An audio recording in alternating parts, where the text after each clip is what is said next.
Perfect spring day for baseball, the perfect day to kick off the CCIW schedule. Welcome to Wheaton Thunder Baseball. My name's Aaron Schellen, my broadcast partner today, Tyler Collison. And Tyler, you said this to me before the game. It's an opportunity for the Thunder to get a little bit of revenge after having a tough time with this big blue team a year ago. Yeah, not the way they wanted to finish out that series, then going into the postseason. But, of course, the Thunder are putting that whole season behind them and looking forward to this one. So what a great way to start. As you mentioned, picture perfect. Weather could not be any better. And it's a beautiful day for a doubleheader. Little breezy, but the wind's blowing from our backs today, so it's not quite as bad as it was on Thursday night when it was blowing in our faces.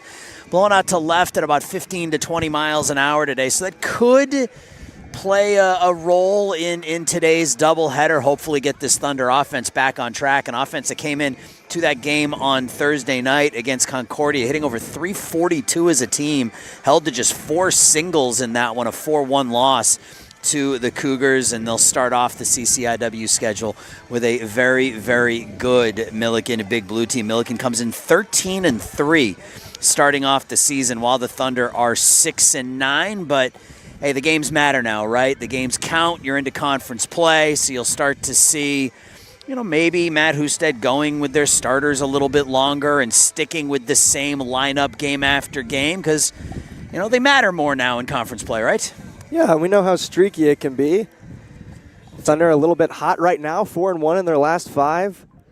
Trying to keep that momentum moving into this one, so very exciting. We know any given day, any given team can win. So obviously throwing the pass behind them, looking forward to this matchup. As you mentioned, getting some revenge. Should be very exciting baseball, definitely with a hitter's atmosphere. And the Thunder will try to get their CCIW schedule off on a good note behind the right-hander, Alex Bagley. Bagley, the 6'2 junior from right here in Wheaton, is making his 6th appearance of the season, his 3rd start of the year, and he will start Leighton Ivers off with a breaking ball for a strike, 0-1. Bagley 1-0 on the year, an ERA just north of 6. 11 earned runs in 16 innings, 14 Ks, just 3 walks. And there's a fastball over for a strike. So starting Ivers off a little backwards, going breaking ball, then fastball to get ahead, 0-2. Alex coming off his best start of the season so far, back on the 13th against Crown. Just 1 earned run in 7 innings. This is grounded to third. Nice play over there by Will Clegg across the diamond. And there's 1 out here in the first. So 3 pitches, 3 strikes from Bagley. Good start. 1 away for Peter Britton. The rest of this big blue lineup looks like this. Britton bats second, plays second. Ty Cribbett is the designated hitter batting third. Carter Rich will bat cleanup and play shortstop. Sam Busher is the right fielder hitting 5th. Easton Steck bats 6th, plays first base. Colby Kozlowski bats 7th out in left field. Gage Reynolds hits 8th and does the catching. And Julian Cabanine will bat 9th and play third base for the 13-3 big blue. Now the 0-1 breaking ball, Britton holds off. It's 1-1. Beat Britton on the year, 349. No home runs, 14 driven in. Does already have 10 doubles, though, in 16 games. So putting up some big numbers. 12 extra base hits in total in just 16 games. And he'll line this between third and short. A sharp single to left for Peter Britton. And Millikin has a 1-out base runner here in the first. I don't mind what Bagley's doing here. He's pumping the zone. Going to trust that defense, keep that pitch count low, but I like the way he's working right now. I think he feels confident in what's behind him, and he feels pretty sure that he can at least keep that pitch count low and work into this game a little bit. Throwing strikes. You don't want to hurt yourself by putting those guys on via free passes. He'll start Ty Cribbett off with a fastball inside. Cribbett, Millikin's leading hitter, 367. 18 for his first 49, has a home run, 7 knocked in. One thing this big blue team likes to do is run, so we'll probably see a lot of that. Bagley over to first. Millikin, 51 stolen bases in 16 games. That's, quick math, that's about 3.5 a game, a little over 3 a game. A lot of stolen bases. Yeah, they get moving, so Cartwright's going to have his hands full today, but he'll be up to the task. Britton over at first, 5 steals and 6 attempts. Has already taken a couple of throws from Bagley. It's a 1-0 here on Cribbett. That's slapped hard but foul down the right field line. 1 ball, 1 strike. And you talk about Bagley pumping the strike zone, just 3 walks so far this season in 16 innings of work. So you like a pitcher who's going to be around the strike zone, keeps those infielders and outfielders ready and on their toes. And it allows you to get out of an inning with 1 pitch if you can induce a ground ball here. That's hit down the right field line. That'll get down for a base hit as well. Rounding second, Britton will motor into third. The throw gets away. But backing up the throw is the left fielder, James Scott. So Britton will hold it. Third back-to-back singles for Millikin. Here in the first, puts runners at the corners with 1 out. Yeah, that's the only problem when you pump the zone is you're going to get a lot of balls in play. And right now, Millikin staying on top of it. The cleanup hitter, the shortstop, Carter Rich. Rich, 333 on the year, 18 runs knocked in 16 games for Rich. Cribbett over at first. He's got 5 steals and 5 attempts. So, again, a lot of running by this Millikin team. See if they run and try to stay out of a double play. That's good off-speed pitch on the first ball thrown to Rich. Strike 1. Middle infield, Jack Gill, Nathan Hedlund. Double play depth for the Thunder. The 0-1.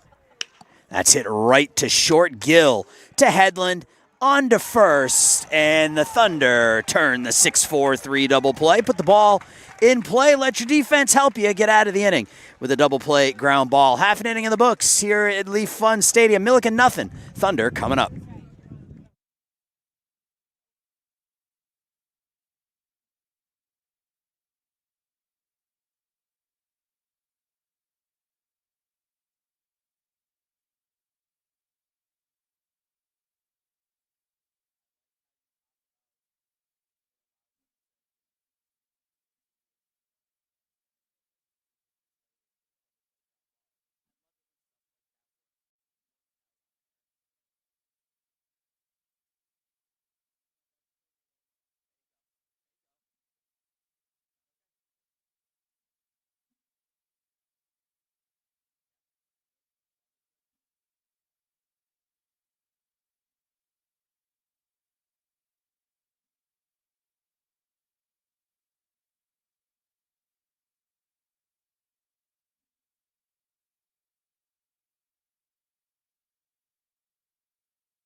Back here, bottom of the first inning. No score. Thunder with their first looks at what has been a filthy Millikin starting pitcher here to start the season. Caleb Akins, gets the start for the Big Blue. He's 4-0 with a 1.14 ERA so far through 5 starts. He's only allowed 14 hits in almost 32 innings of work, 29 strikeouts, 5 walks. Opponents are hitting $128 against Akins. So this Thunder offense that has been so hot through their first 15 games definitely going to have to come to play today as Tyler Burr can't catch up to the fastball. He's in an 0-2 hole.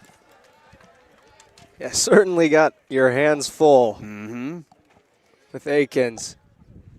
He'll do much of the same, keeping that ball right over the plate, but he's got some blow-by stuff. Throws the fastball below the knees.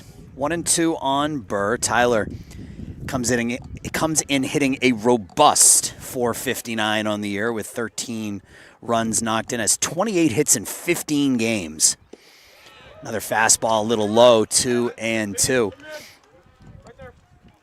The numbers have been pretty gaudy for Tyler so far this season. Already has 10 multi-hit games on the year. has hits in 13 of 15. And he'll roll this to the right side, played by Steck. It'll get under Steck's glove. Burr will beat it out, and he's going to end up at second base with, it should go in the books as an error, but good hustle out of the box by Burr, and the Thunder will have a runner at second with nobody out. Yeah, that's heads-up base running. He was thinking, too, as soon as he saw that leak out to right. Well done there from Burr. Heady play. That'll bring up James Scott. That's what you like to see. The Thunder in Thursday's game against Concordia did not have a single base runner in that game reach base with less than 2 outs. It's hard to put together rallies when you're constantly first 2 guys out in the inning and trying to battle from there. So they put a runner at second with nobody out for James Scott. James 378, no home runs, 10 knocked in. Talked about this Wheaton Thunder team, 329 as a team with an OPS north of 900. Fastball in the dirt. 2 balls, no strikes.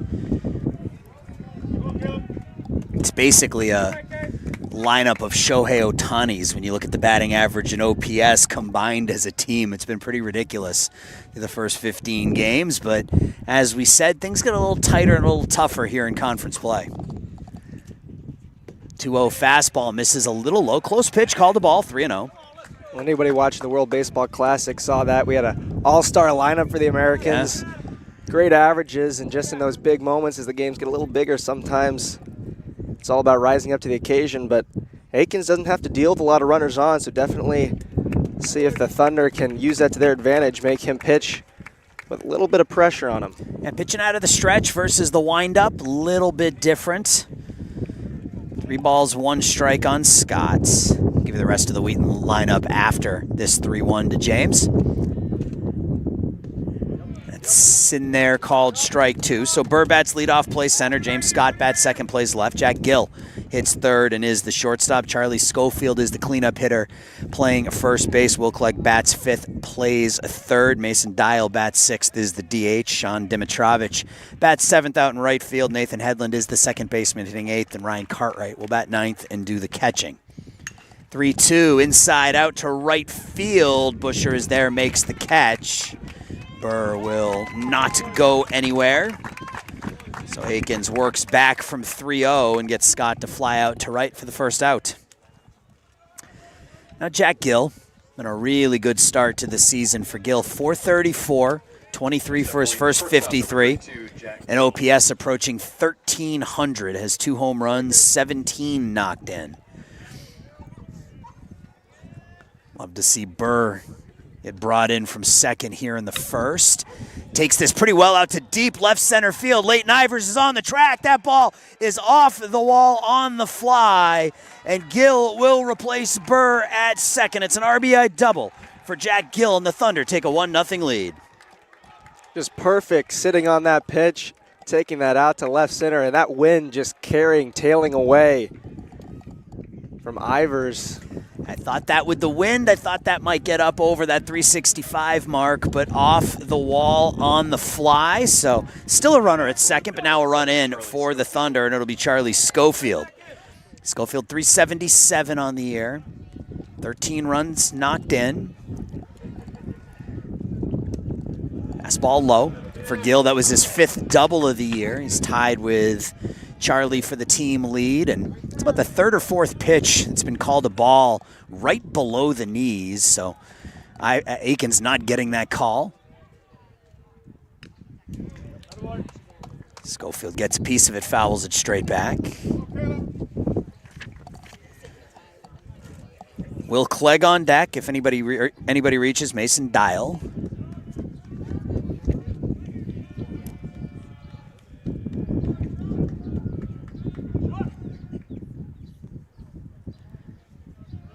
Obviously now the Thunder trying to think crooked number early on. That's going to be a strike in there on the inside corner. 1 and 2. Yeah, 1's good, 2's better, right? Absolutely, especially against Aikens when they're hard to come by. Right, you're not going to get many opportunities against them, so when you get them, you got to take advantage. The 1-2 now to Charlie. Fastball outside, 2 balls, 2 strikes. Loving this patient approach from the Thunder offense so far. Really making Aikens come to them, picking their spots. And make them work. Aikens up to 14 pitches here with just 1 out in the first. Breaking ball down and away. Count goes full. And that's important, right? Trying to build up that pitch count on the starting pitcher. See if you can get him out of the game by sometime in the 5th. Payoff pitch. Fastball fought off by Schofield down the left field line, out of play. Yeah, Bagley did a great job of that on the top of the first, keeping the ball in play. Was able to get that double play up the middle, well turned, and got himself out of that inning in the jam. Already the pitch count getting up there in this first. Fastball challenges Schofield. Charlie can't catch up with it, and he is down on strikes. Second out here in the first, and that'll bring up the third baseman, Will Clegg. The third baseman, number 4, Will Clegg. Good start to the season for Will. He's coming in at 286 as a team leading 3 home runs, 15 runs knocked in as a runner at second with 2 outs. First pitch swinging, fouls it at the plate, 0-1.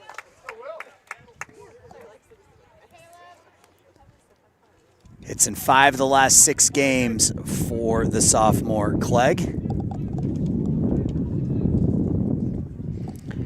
Got Gill at second with 2 outs. An error and a double led to a run for the Thunder in the first. Bounced in the dirt.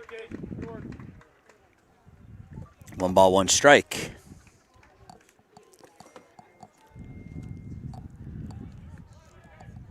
.330 down the lines, 365 to the alleys, 395 to straightaway center here at Leaf Fund. And Clegg slaps a base hit into left. Kozlowski's up with it. Gill will be held at third. Will hit it too hard. Just a sharp single to left. Not softly enough for Gill to score, so it's a single for Will. And the Thunder keep that line moving. 2 on with 2 outs. It'll be Mason Dial. The designated hitter, number 21, Mason Dial. Put some good swings together against Aikens, who had only allowed 14 hits in 31 2/3 innings coming into play today. He's given up 2 2/3 of an inning so far today.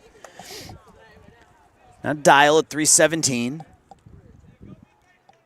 6 knocked in for Mason. Still looking for that first extra base hit of the year. It's challenged by a couple of fastballs and finds himself in an 0-2. Dial, 2-time all-conference player in his freshman and junior seasons. Missed most of last season. Back this year as a grad student. And he's going to take strike 3 on the outside corner. So the Thunder get 1. Would have liked maybe another, but we're through an inning here at Leaf Fund. Wheaton 1, Millikin nothing. 2 left on base in the bottom of the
Top of the second. The right fielder, number Top 9, two. Busher. Millikin had a couple of hits in that first inning, but that was erased on an inning-ending double play ball.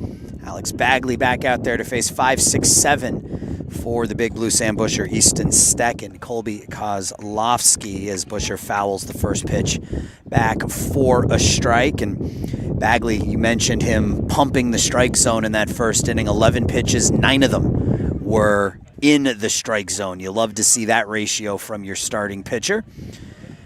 And he gets ahead of Busher here, 0-1. Busher 268, 10 runs knocked in.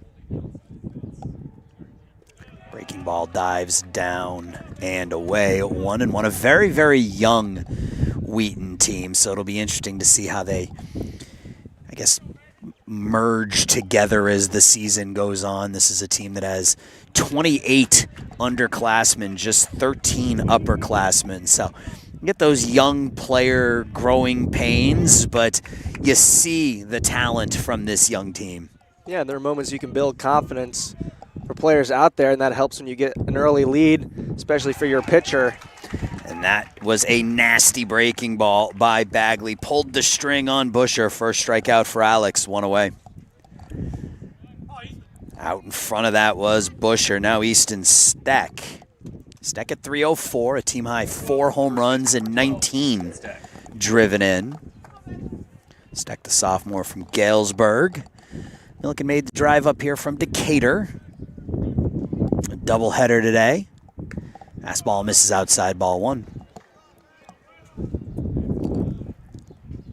Yeah, the first meeting last year was a 0-6 loss to Millikin. Already starting off better. Helps a lot, too. Get into the game, get on the board early. I like the way that Bagley's continued to work the way he did in the first. The first hitter he's fallen behind. Easton Steck up in the count here, 2-0.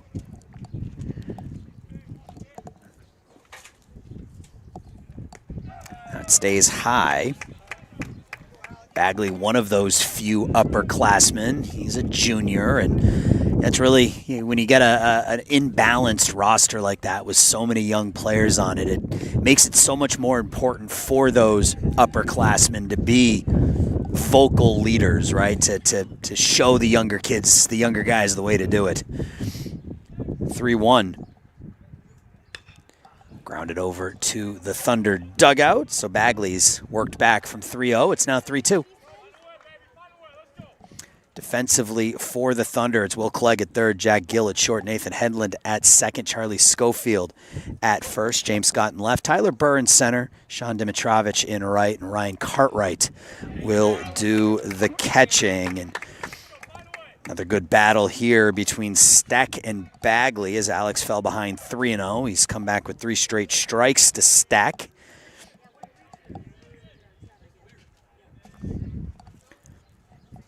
Alex looking in to Ryan behind home plate. Another payoff pitch. It's popped up back by us. The wind's trying to push it back towards us, and it lands in a puddle. Of course it does. Yeah, I think I got a little bit of that. Did you get some me. splash? Yeah, I got a little bit. You were in the splash zone. Another 3-2 pitch. With all that rain we had, I'm not surprised that there's still some puddles out there. Jam shot off the foot of Steck. Spring in Chicago is something else, though, isn't it? We had snow on Wednesday. It was 50 on Thursday, and it's going to approach 70 today. If you're not waking up and checking the weather, you could be very mistaken based on what happened yesterday. That's right. Another payoff pitch from Bagley to Steck. Hard hit. Will Clegg makes the diving play down the third base line. Nice play by Will. Defense picking up Bagley here in the early going. A double play in the first, and Will Clegg robbing Easton Steck of extra bases right there. And a great battle from Bagley. Down 3-0. Battled his way back into that count. Colby Kozlowski hitting an even 300 with 7 RBI. Yeah, and he just kept coming in with strikes. You know, just right down the middle, hit it. If you get a hit, great, but I'm not going to walk you.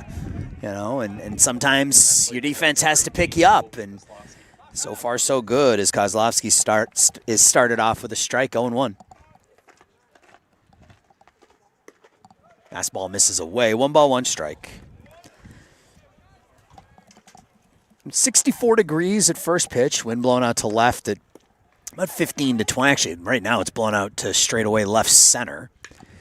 Ground ball to the right side, and that will get through for a 2-out base hit for Kozlowski. Another threat to run, 3 steals in 4 attempts. The 3rd single of the game for Millikin, and that'll bring up Gage Reynolds, the catcher. 212 on the year, does have a home run, 13 knocked in.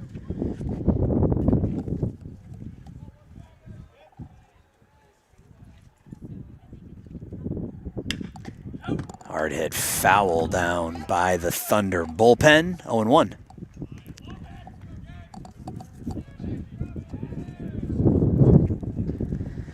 Millikin was selected to finish 3rd in the CCIW preseason standings. They picked up a first place vote behind Illinois Wesleyan and North Central, who are the defending champions. They're the preseason favorite. Wheaton came in at 7th. But you never know with a young team, right? You just never know what's going to happen as the season progresses. And I think we get a meeting here on the mound, but a miscommunication between Cartwright and Bagley, and I think the Thunder caught a break on that last pitch there, Tyler. That was called a strike. It's 0-2. Yeah, you can hear some grumbles. Well, it looked, I think, worse than it was because of the miscommunication between pitcher and catcher, but yeah, fortunate break for the Thunder. It's 0-2. Throw over, quick tag by Schofield, and Kozlowski's back in safely. You know, I love that we still see the numbers thrown down with the pitch comm now in the MLB. You don't get to see the actual work from the cam over the pitcher's head, so it's a nice aspect of the game that still remains. I love it. The 0-2 that's in the dirt. Cartwright has it. The throw down to second, and Kozlowski beats the throw, so that should go, since it was bounced, it should go as a wild pitch, but we'll see if they give him a stolen base or not. Either way, Kozlowski's at second. You know, you're right. You know, with ABS and the pitch clock and the watches that give you your pitch comm and everything, it's neat to just kind of go back to old school baseball, and 1 for a fastball, 2 for a curveball. That was a fastball right down the middle. Catches Gage Reynolds looking. 2 scoreless innings for Bagley. Sends us to the bottom of the 2nd. Thunder up 1-0.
Bottom of the 2nd here at Leaf Fund Stadium. Thunder with a 1-0 lead over the Big Blue of Millikin. They took advantage of an error in the bottom of the 1st, an RBI double by Jack Gill.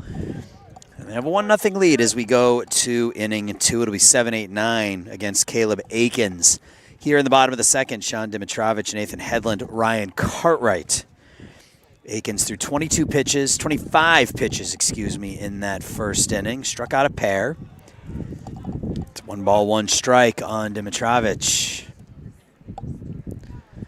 Sean at 316, no home runs, 8 knocked in. Has 3 extra base hits. Fastball misses a little low, little outside.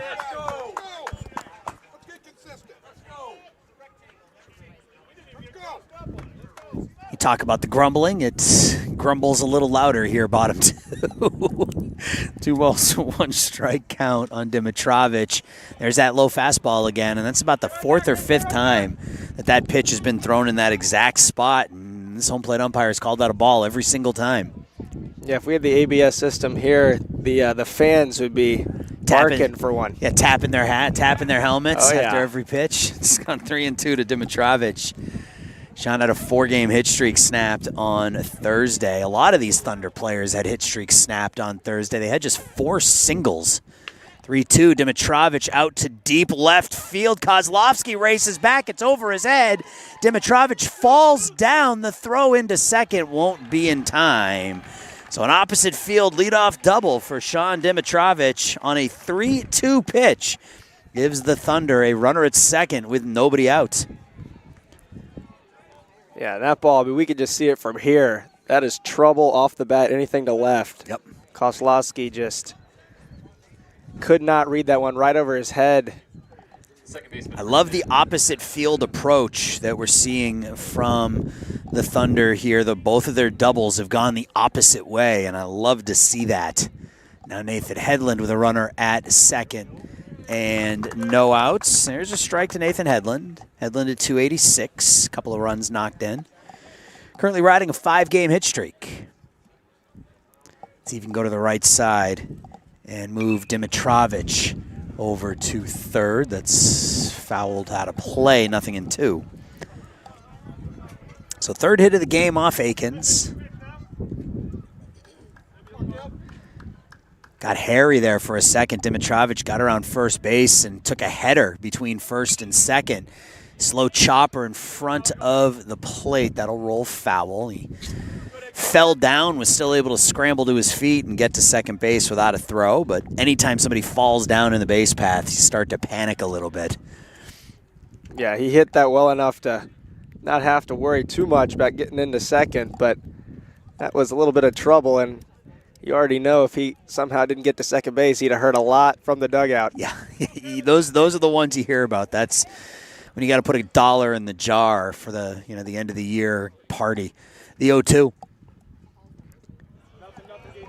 Stopped there by Gage Reynolds. Defensively, for Millikin, they've got Julian Cabanine at third, Carter Rich at short, Peter Britton at second, Easton Stack at first, Colby Kozlowski in left, Leighton Ivers in center, Sam Busher out in right, and Gage Reynolds does the catching. Another foul ball. The Millikin bus, before you got here today, was parked right there behind us. And, being the guy he is, Matt Husted went to the bus driver and said, you don't want to park there. You don't want to park there. Your bus could be full of holes if you do. How to move the bus. The 1-2. That'll go all the way to the backstop, and moving to third will be Dimitrovic on the pass ball just off the glove of Gage Reynolds. And once again, the Thunder making Aikens work here a little bit through 25 pitches in that first inning. He's already thrown 10 here in the second. Keep that pitcher around 20 pitches per inning. He's not going to be long for the game. 2-2.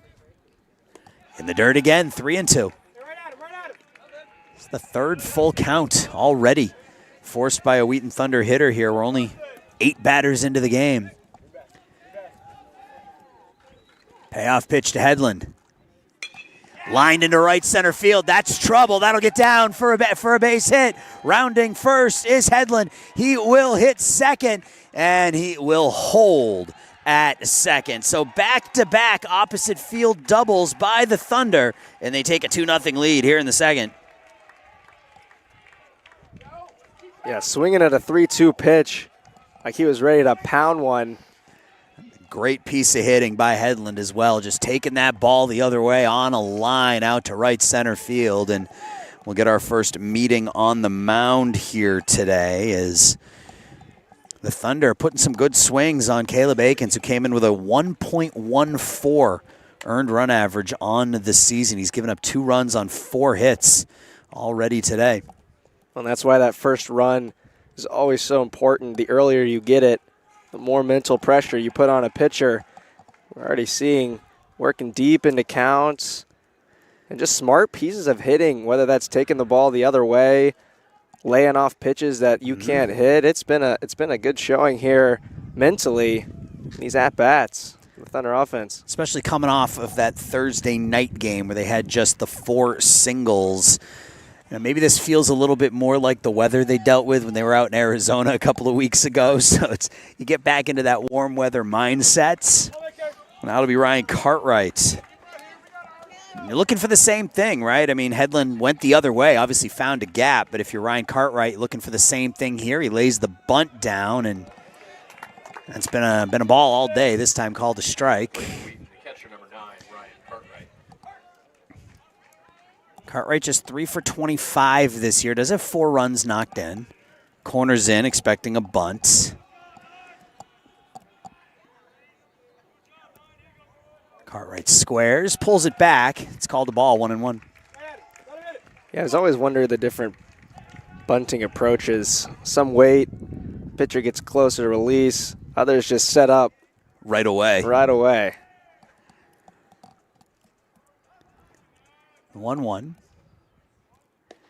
It's in there for a strike. Let's see if they ask him to bunt with 2 strikes. Hasn't been able to offer it anything yet.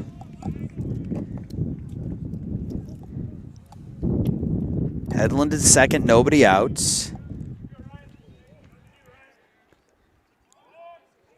They will, and it's going to be strike 3. He gets a breaking ball that time. 3rd strikeout for Akins, 1 out here in the second. Obviously trying to move that runner over to 3rd, but still in scoring position with just 1 out for Burr. Tyler reached on an error by the first baseman, Steck. That was Easton's first error of the season.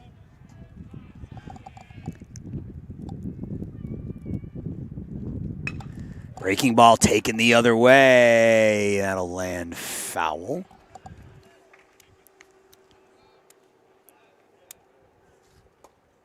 Maybe the only time the wind has hurt the Thunder so far. Push that one foul, absolutely. Wind now blowing straight out towards left center field.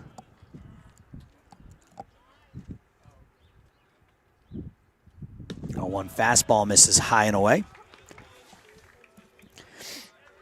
Akins approaching 50 pitches here in the second.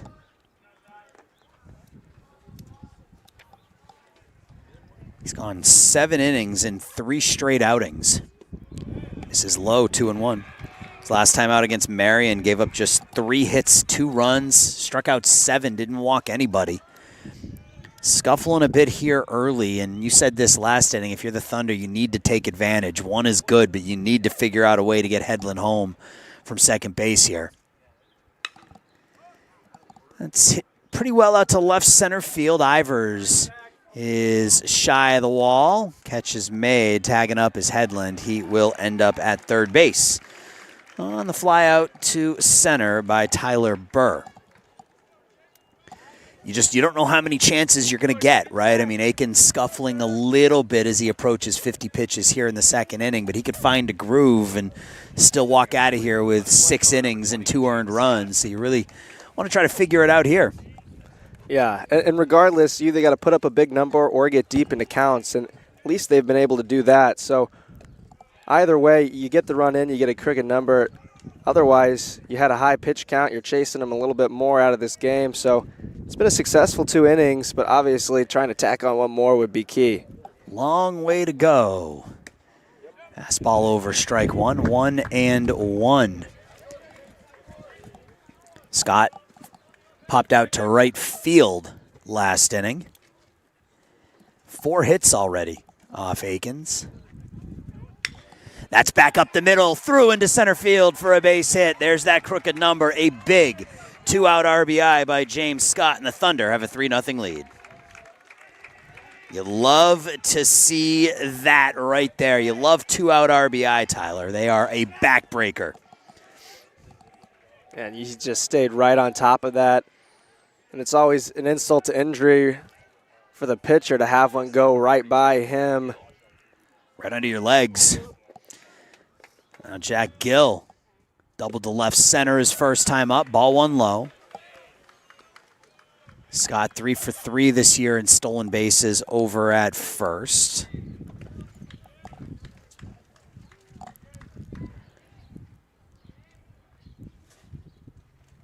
Breaking ball fouled to the left. Gill tried to wait back on it. 1 ball, 1 strike.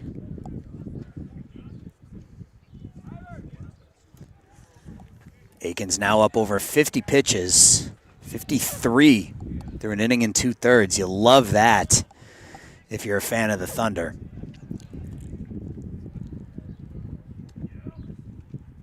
The 1-1. Fastball outside corner, 1-2. Yeah, I always wonder what the approach is. You're like, let's try to chase him out of this game. But then you realize, wait, we're having a little bit of success against this guy. Maybe that's not you got to balance that too. Like all of a sudden, you're like, wait a second, maybe we figured something out. Right, we're having success against this guy. There's no guarantee we'll have success against the next guy. Right. So it's great to work that pitch count up, but with a long way to go. The 1-2 now to Gill. Fastball up and away, 2-2. When you force that pitcher to throw 5-6 pitches in every single at bat, that pitch count's going to rise rapidly. And you get a greater chance of him making a mistake, leaving one over the middle. Ooh, left one over the middle there, but it was fouled to the left and out of play by Gill. Stays 2-2.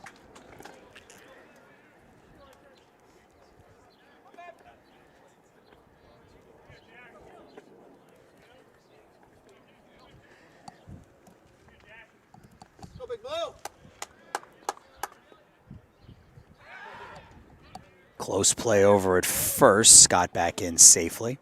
James now with hits in 8 of his last 10. Jack Gill at the plate had an 8-game hit streak snapped on Thursday, but started a new one here today with a double in the first. And fouls off another breaking ball.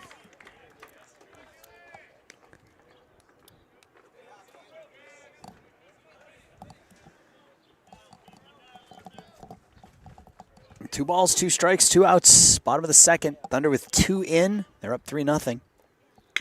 Line drive, base hit to left. Gill right on top of that one. His second opposite field hit of the game. And the Thunder keep the line moving here a little bit in the second. That is the 4th hit off of Caleb Aikens in the second inning, the 6th overall. And now if Charlie can get into one, all of a sudden, there's that large crooked number you were talking about. Yeah, big moment now. And you know Aikens feeling it a little bit. This will be pitch number 59, and we're only in the second inning. It's fastball at the knees, strike 1. Jack has been right on these pitches from Aikens, a single and a double. That's his 6th multi-hit game in his last 8 games. Fastball misses away, 1-1. Up to 60 pitches now for Aikens. Scott at second, Gill at first. 2 away in the second. Golfs it to shallow left. Racing in is Kozlowski, and he makes the sliding catch. Ooh, that one got hairy, but Kozlowski makes the catch. Thunder pick up a couple on 4 hits. We're through 2 complete. Wheaton 3, Millikin nothing.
Thunder offense has staked Alex Bagley to a 3-0 lead through 2 innings. Alex has given up 3 singles, has a couple of strikeouts, but has looked pretty darn sharp so far through 2, and now he's pitching with a lead.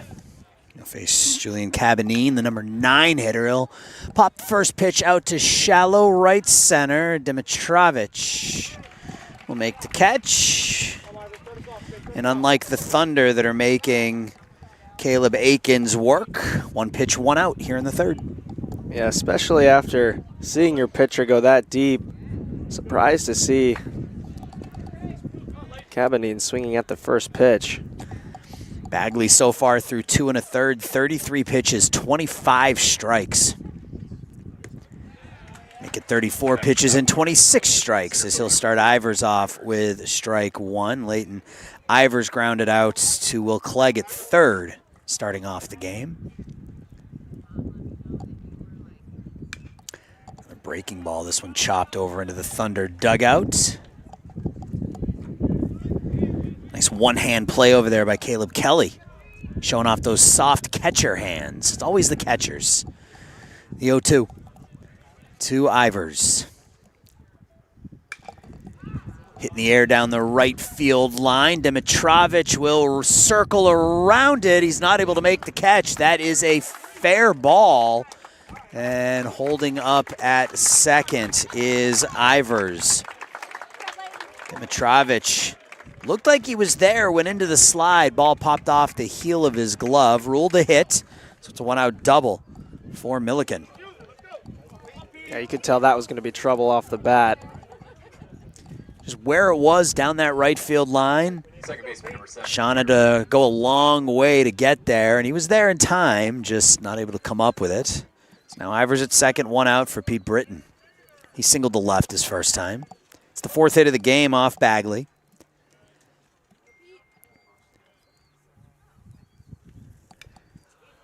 Breaking ball off the end of the bat.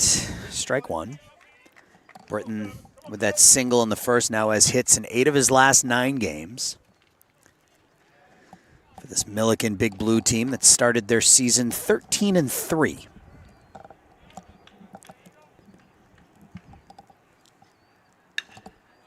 That's it pretty well out to left. James Scott is there in front of the wall to make the catch. Ivers will head to third. You got to take the cues based on where we're sitting here since we're not elevated. You got to kind of take the cues from the outfielders, right? That was hit pretty well, but James out there and left wasn't panicking, didn't turn his back and run to the wall, so felt like he was going to make that catch. Yeah, you see the outfielders for the Thunder way deep. I think they learned a little bit from what they saw with the struggle the outfield had for Millikin with balls over their head. So they're playing the wind out there pretty deep, especially out to left. 2 outs, runner at third. Cribbett, first ball swinging, fouls it off. So Bagley just 1 pitch away from getting out of this without giving up a run. Cribbett grounded a single to right in the first inning. And you said it, I think last inning, any ball hit out to left and left center field runs the risk of getting out over the wall. 0-1.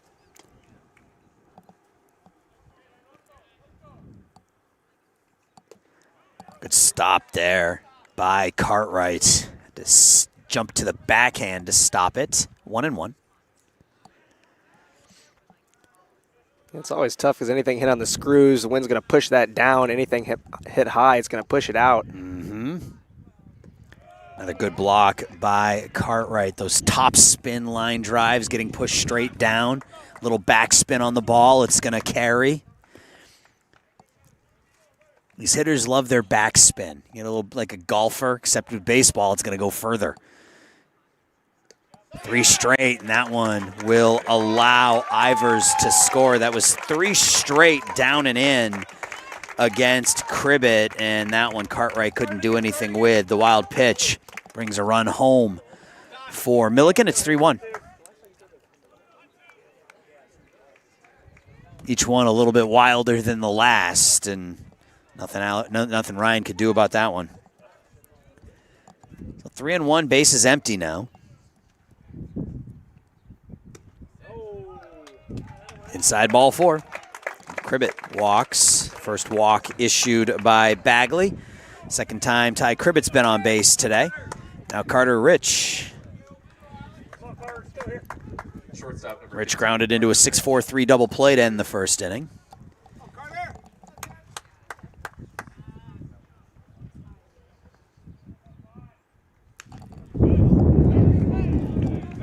Fouled out of play, 0-1. 3 runs on 6 hits, no errors for the Thunder, a run on 4 and 1 error for the Millikin Big Blue. 0-1 breaking ball dives down and away, 1-1. Why it was so key for the Thunder to get it on the board. Bottom of the second, still comfortable up there. It's Bagley, it's a 2-run lead. I mean, this Millikin offense is, their pitching staff is really what's carried them. They have a team ERA just north of 2 on the season, but an offense hitting .295 as a team, so it's not exactly an offense that has struggled this year. So you want to get as many as you can, and if you had told me that Alex would give you, almost 3 innings with 1 earned run so far, I think you take that and run with it. Absolutely. Speaking of running, the runner will take off, but the ball's fouled at the plate by Rich, and it's 1-2. Are you surprised we haven't seen more of that so far? A little bit, given the number of base runners they've had already, right? They've had 4 hits and a walk. They do have a steal, but I thought maybe especially in that first inning when they had runners at the corners. That's a base hit to right field. Good piece of hitting by Rich. Takes it the other way. Going to third is Cribbett. And Millikin trying to mount a 2-out rally. Runners at the corners now with 2 outs. And Sam Busher.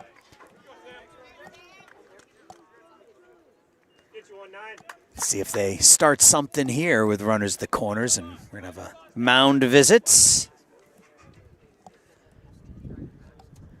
Be the entire infield. 3-1. Millikin threatening for more here in the third. They have a run on a wild pitch. Alex Bagley scuffling a little bit here in the third after looking so sharp in those first 2.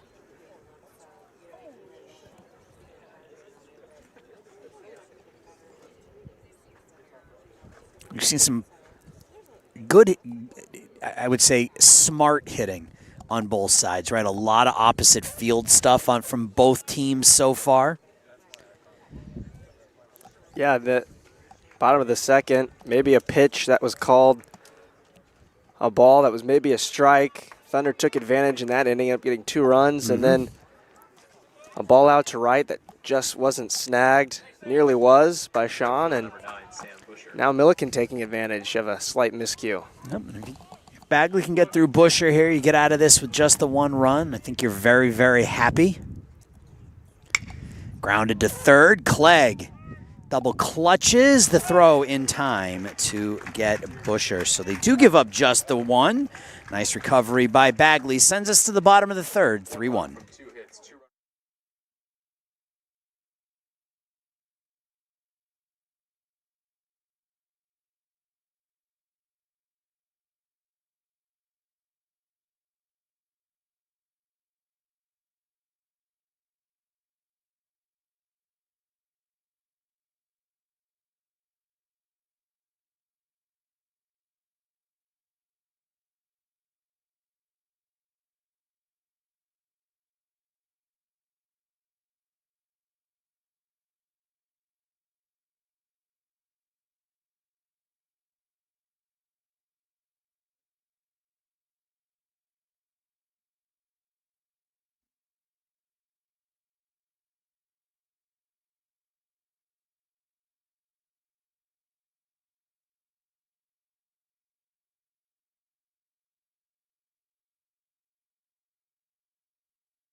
Third inning.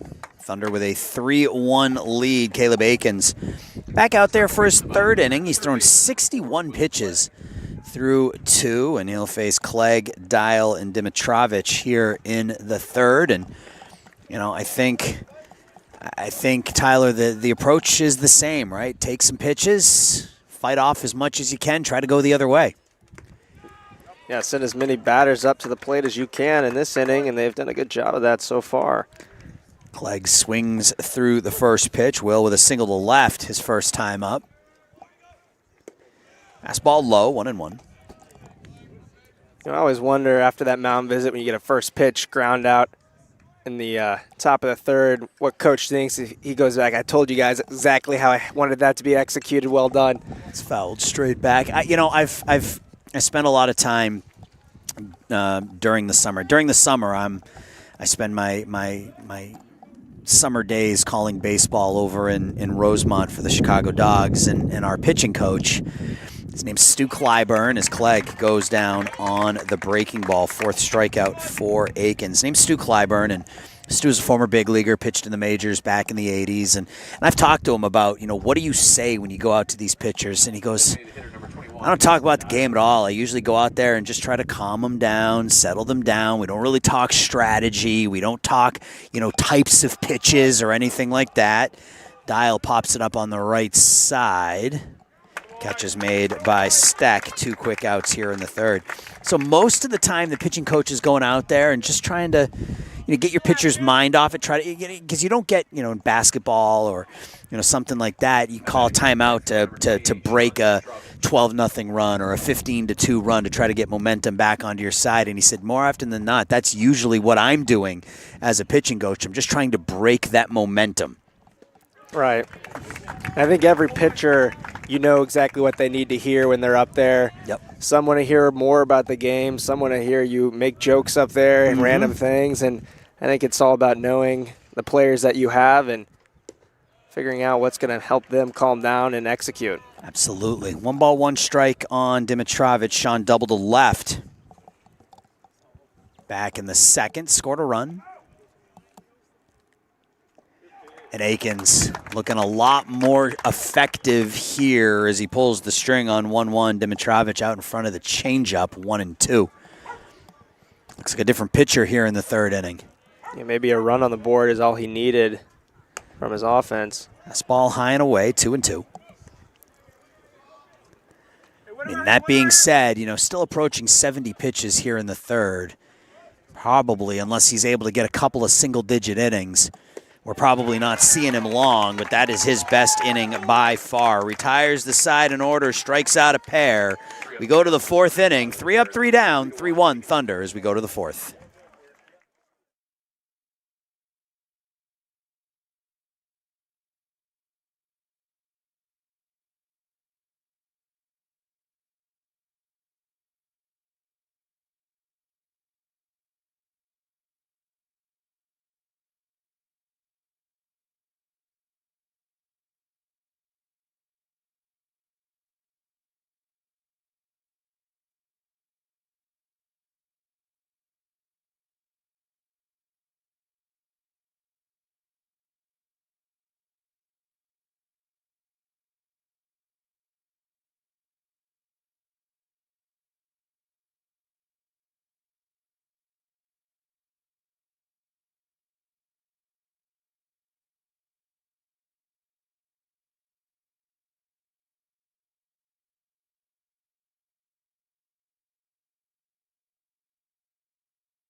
We go to the 4th inning here in Carroll Stream. Wheaton Thunder, Millikin Big Blue. My name's Aaron Shellen, my broadcast partner for Game 1 and Game 2 today, Tyler Collison. And that was a much, much better inning for Caleb Akins. And Not much of a breather for Alex over there on the bench. He was sitting down for about 4 or 5 minutes before he has to come back out for the fourth.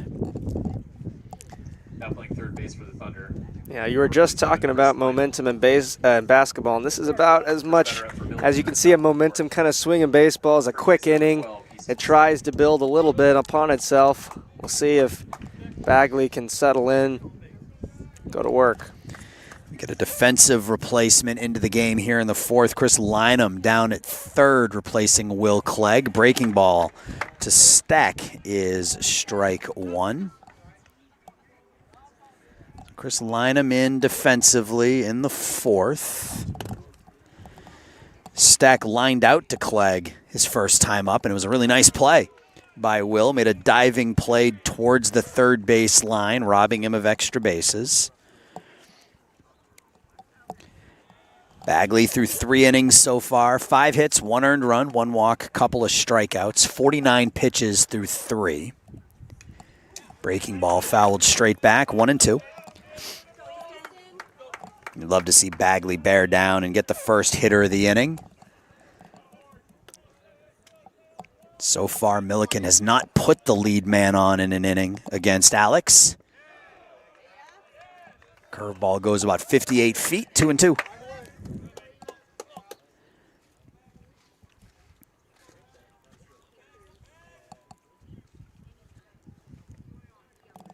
Bagley's ready for the 2-2.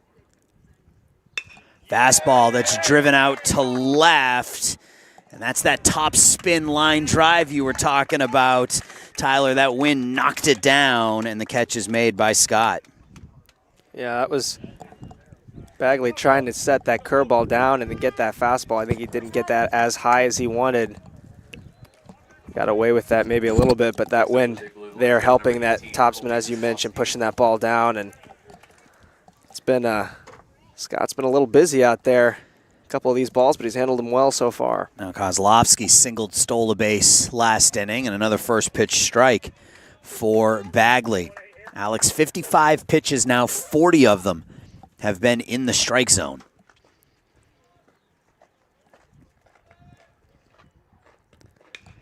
Grounded to the right side, the scoop by Schofield, the flip to Bagley covering. Great play over at first base by Charlie Schofield, and there are 2 outs.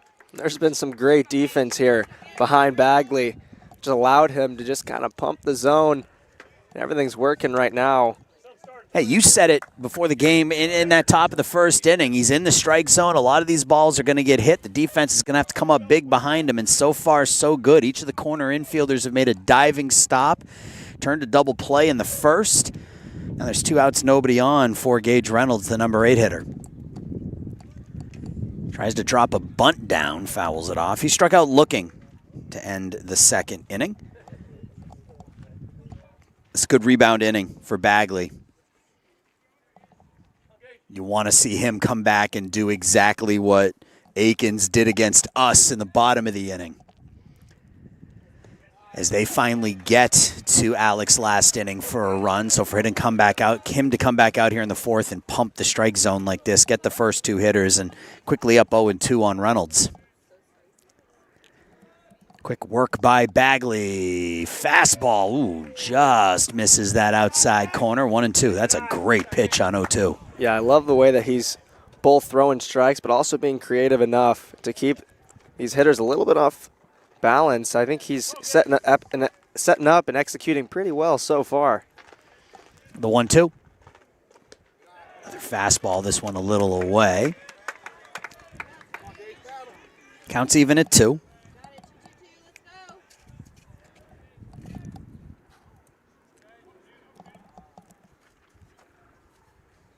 Breaking ball right there, called strike 3, and he set him up. Tyler, 2 fastballs on the outside corner. Curveball right down the middle, strikes out Reynolds, sending us to the bottom of the fourth.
Bottom of the fourth inning, and what has been a very, very fun start to the CCIW schedule. Thunder with a 3-1 lead, bottom of the fourth. And Wheaton will send up Nathan Headland, Ryan Cartwright, Tyler Burr against Caleb Akins. 71 pitches through 3 for Akins, but a much better third inning. Needed just 10 pitches. He struck out a pair. He's got 5 Ks on the afternoon. And he'll face Headland, who lined a double to right center field back in the second. This time Headland rolls it to short. The low scoop by Rich. The hard throw. 1 up, 1 down. It's 5 in a row now retired by Akins. And he is settling in here a little bit in these middle innings. That's why you talk about how important it is to take advantage when you can. Because Akins, we knew he wasn't going to struggle for long. They got a run in the first, 2 in the second. Now it's Cartwright. Swings through strike 1. Cartwright struck out looking. Trying to bunt in the second inning.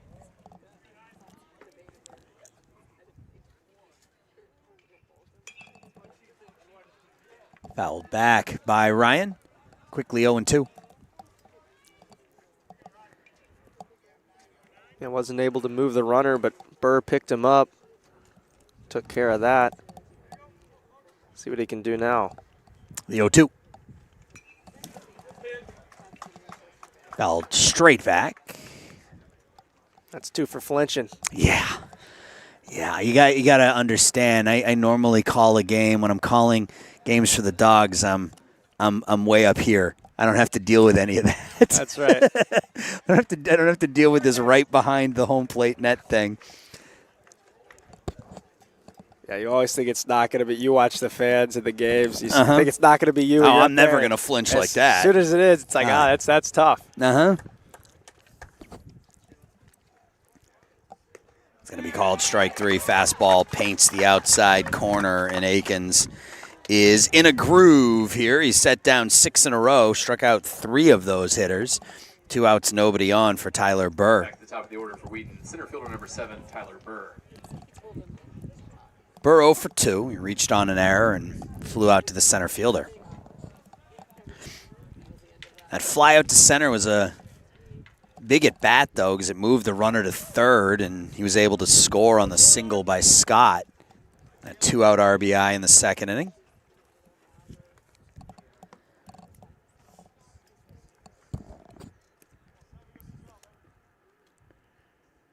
1-0 fastball called a strike, 1-1.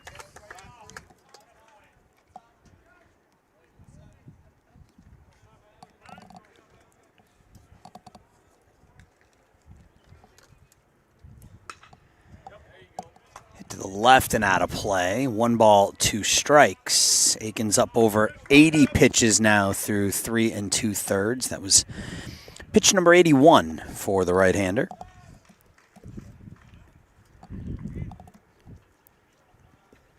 Needed 25 to get through the first, 61 to get through the first 2, but just 10 pitches last inning, just 10 so far here in this inning. 1-2.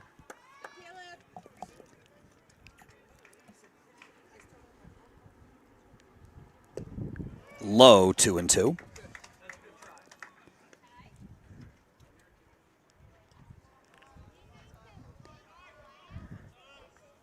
Burr now no hits in his last 5 at-bats, which for someone coming in hitting almost 500 on the season is a feat in and of itself as he pushes the count full 3-2. James Scott on deck.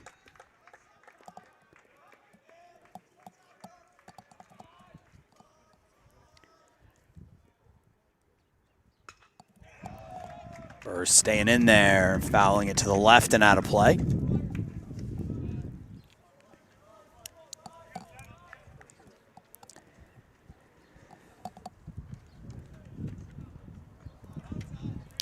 Three-two. Grounded to the right side. Britton scoops, fires, and gets Burr by a couple of steps. Back-to-back 1, 2, 3 innings for Caleb Akins. He's retired 7 straight. We go to the 5th. Thunder still lead 3-1.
First batter up for Millikin. Top of the fifth.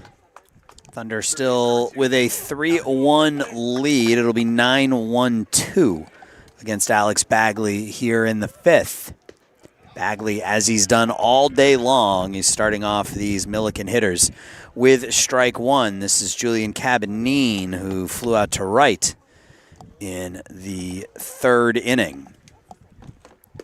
And he's quickly in an 0-2 hole.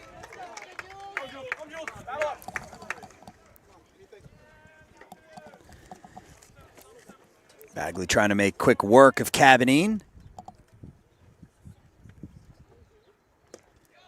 Ooh, another really good pitch on 0-2. He's not missing by much on those 0-2 pitches. No, he is painting right now. The only real miss was the one that got away from Cartwright, let the run in. Otherwise, he's been pretty sharp. 1 walk, 3 strikeouts for Bagley so far through 4+. 5 hits, 4 singles and a double, and the double was just a bloop job down the right field line. Another 1-2 to Cabanine. Oh, got him with the fastball, and that's the 4th strikeout for Bagley. 1 away in the 5th. 5 in a row now retired by Bagley. Both pitchers settling into a rhythm here in the middle innings, but now is when things get interesting. You get to that 3rd time through the lineup. The hitters have now seen just about everything that these pitchers can throw, so we'll see if they have any more success the 3rd time through the lineup. Fastball misses outside, ball 1. Ivers 1 for 2. He had that bloop double down the right field line. Advanced to 3rd on a flyout. Came in to score on a wild pitch. Counts 1-1. Alex Bagley, 61 pitches through 4.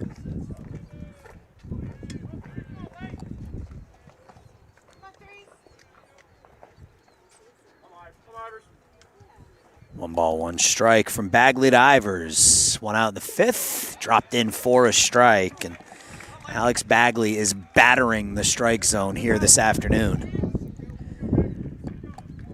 Yeah, I'm surprised we haven't seen more first pitch swinging players up at the plate for Millikin, because you know he's coming at you.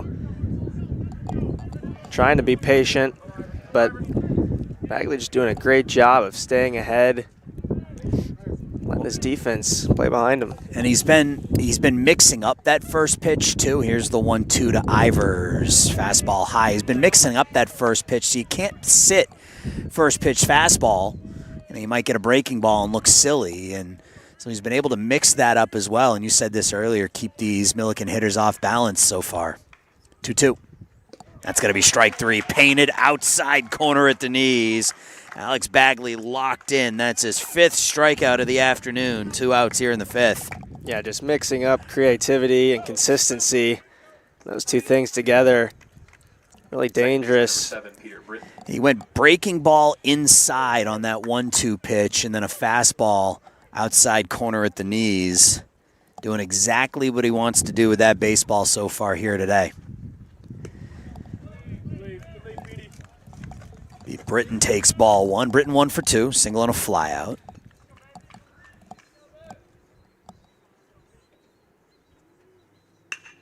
Grounded to 3rd. Backing up on it is Lynham. The long throw across the diamond, and that is back-to-back 1, 2, 3 innings for Alex Bagley. He's retired 7. He's given up just 1 run in 5.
Bottom of inning number 5, and what's turned into a pitcher's duel. 3 runs on 6 hits for the Thunder, a run on 5 for Millikin. They've made the game's only error, and Caleb Akins, who has locked in here over the last 2+ innings, will face 2-3-4 for the Thunder here in the 6th as James Scott takes strike 1 on the outside corner. Akins has retired 7 in a row with 3 strikeouts. 1 ball, 1 strike on Scott. James 1 for 2. He flew out to right in the first, had a 2-out RBI single back up the box in the second.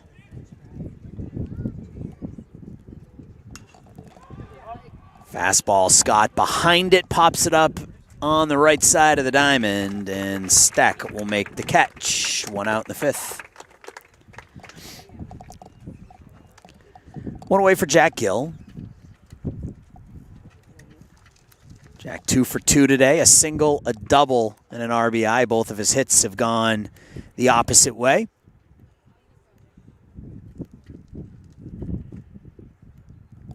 And it looks like Gage Reynolds, the starting catcher for Millikin, is a little shaken up. I didn't see what happened. Maybe he got hit with the bat on the follow-through. I'm not entirely sure. Yeah, just kind of pacing now. Looks like maybe favoring that left hand. Yeah, that's his catching hand. He wasn't involved in that way. I mean, that right wrist is taped up. You know, look at his forearm now. But that left wrist already taped up. You don't know if maybe that's just something he does as a catcher, but holding that left wrist and having the left wrist taped up leads you to believe that he tweaked something. Yeah.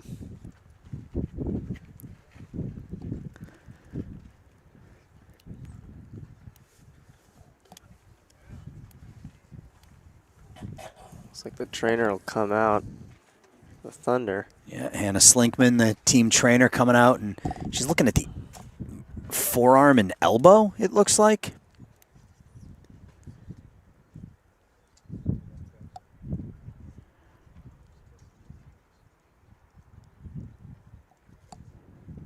Yeah, it makes me think it probably wasn't on the follow-through. It might just be something tweaked up. Yeah, something that he was dealing with before.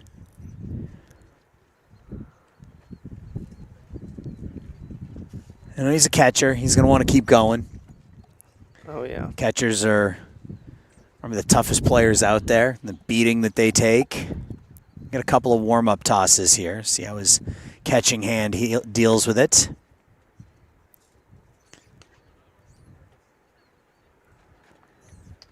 Looks like he'll stay in the game. He gets a hand from the Millikin fans behind us and to our right, and the Wheaton fans to our left. So 1 out, bottom of the 5th inning for Jack Gill. Gill with a double to left center. RBI double to left center in the first, single to left in the second.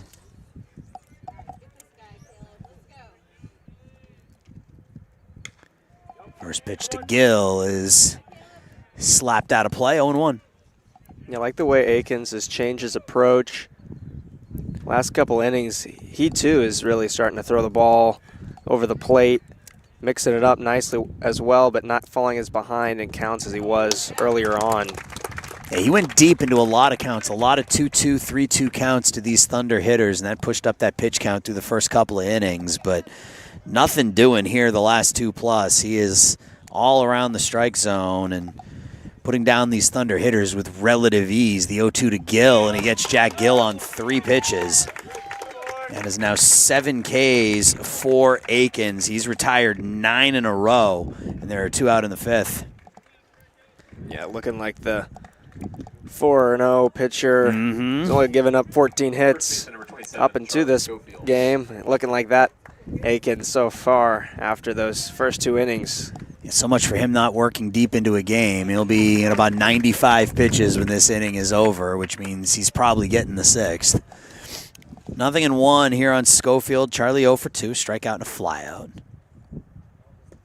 Fastball down and in, ball 1.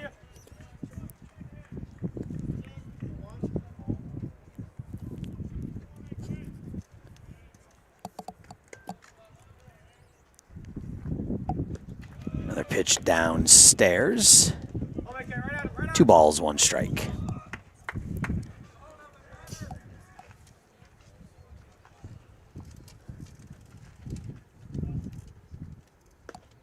Swing and a miss. 2-2. Yeah, averaging about striking out about 6 batters per game. And now we're seeing why he has that stuff. 2-2.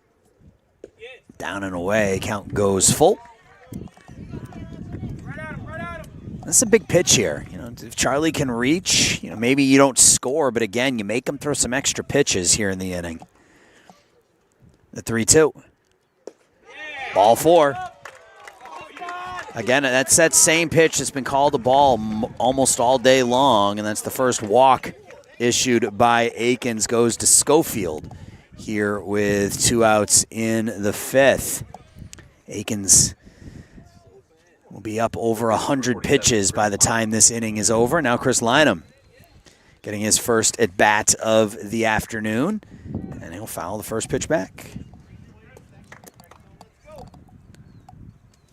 Chris came in as a defensive replacement, bottom of the 4th.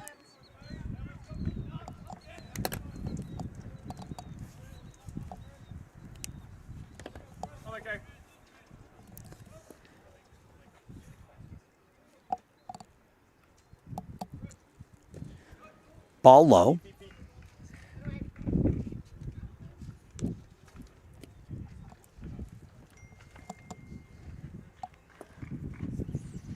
Ball 1 strike.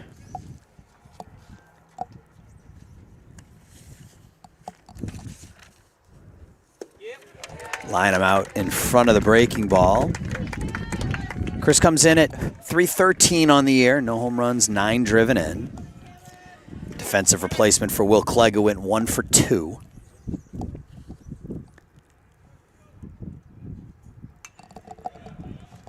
Fouled back. Clegg stays in there. Caleb Akins now at 102 pitches. Pitch 103 will come the runner at first and 2 outs in the 5th. Lynham drives it pretty well out to center, but Ivers is there. Lynham on the screws, but right at Ivers to retire the side. We're through 5 in Carroll Stream. Thunder up 3-1.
We go to the 6th inning. 3-1.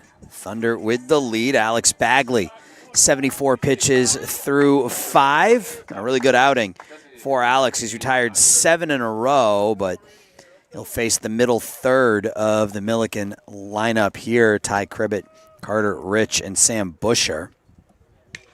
First pitch swinging, hit right to Schofield. Charlie will win the race to the bag, and you love 1 pitch outs in those middle innings, trying to keep that pitch count a little bit low.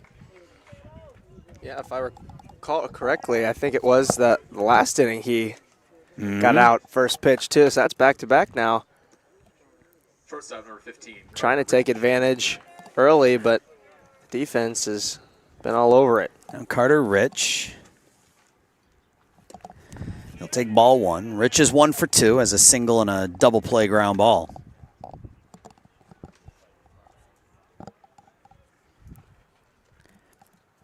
One out in the 6th. Here's a ground ball slapped to short. Jack Gill. Plenty of time. 2 quick outs. Last 3 outs have all been ground balls. And if you go back to the 4th, the last 4 outs that haven't been strikeouts have been ground balls. It's a quick way to stay in the game. Strikeouts and ground ball outs keep you out there a long time. 2 outs now for Sam Busher, who has a strikeout and a ground out.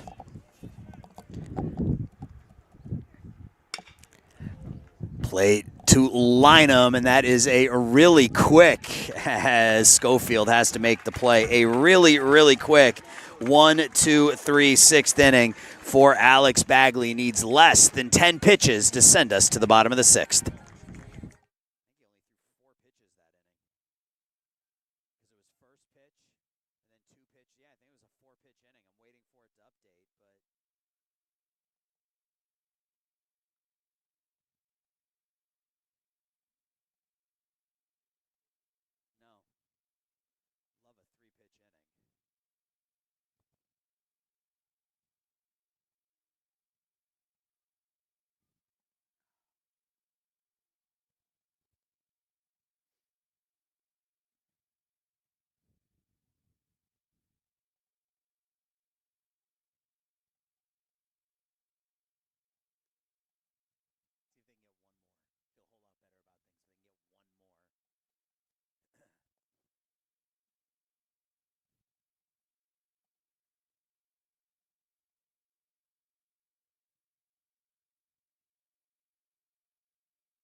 Bottom of the 6th inning here at Leaf Fund Stadium.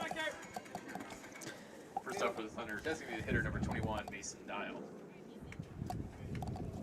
My name's Aaron Schellen. I'm with Tyler Collison, and this has turned into a pitcher's duel. We saw some offense in the early innings, but middle innings have belonged to Caleb Akins and Alex Bagley, as Akins has allowed just 1 base runner in the last 3 1/3. That was a 2-out walk to Charlie Schofield in the 5th, and he'll face Dial, Dimitrovich, and Headland in the 6th.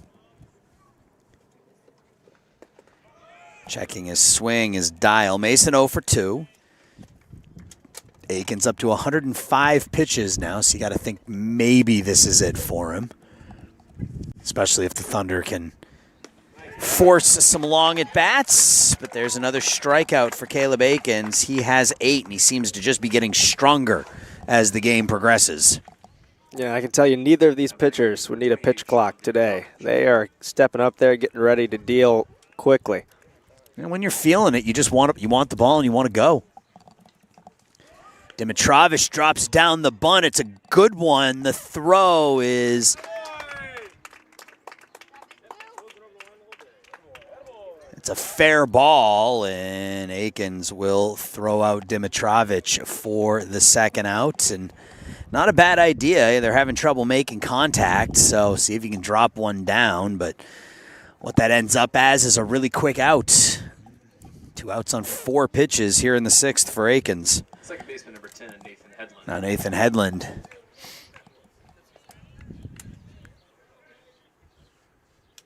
He'll swing at the first pitch, and he'll come up empty, 0-1. Yeah, Akins had that RBI early on, hit up through his legs. This time made a great play defensively. Maybe threw that ball with a little bit of frustration from the time that he saw one that close. Headland drives it pretty well out to left field. Kozlowski's on the track. He's at the wall. It's gone. Nathan Headland extends the lead for the Thunder with a solo home run to left. It's 4-1. For Headland, his first home run of the season, and it comes at a big time. And he connected to the right place in the ballpark. Took advantage, hit that ball high. I think everyone sensed that one off the bat. Headland now 2 for 3 with a home run, a double, 2 runs knocked in. Production out of the bottom of the batting order is so huge, and the Thunder have increased their lead. It's 4-1. Now Ryan Cartwright swings the first pitch, fouls it back. Looked like it was going to be another quick and easy 1-2-3 inning for Caleb Akins, but Headland did not miss. Now Cartwright drives it out to left center field. Ivers races over. That ball will one-hop the wall, and Ryan Cartwright is pumped as he heads into second with a ground rule double. 4 for 9, a home run, 3 doubles, and 2 RBI out of your 7, 8, 9 hitters. You will most certainly take that if you're the Thunder. Yeah, and Cartwright, the 2 strikeouts earlier, and a little bit of a struggle early hitting this season. Needed that one. That was a good piece of hitting. Build some confidence in Cartwright. And we're going to we'll see our first reliever of the game as Caleb Akins' day is done after 5 2/3. We'll give you the information on the new pitcher on the other side. Bottom of the 6th, Thunder up 4-1.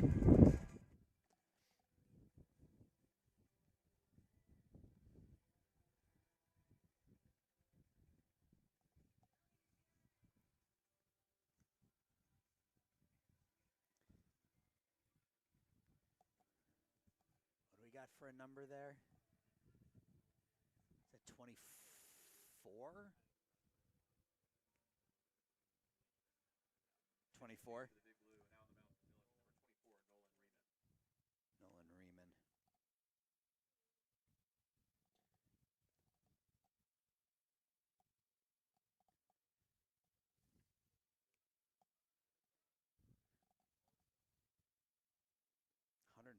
Pitches.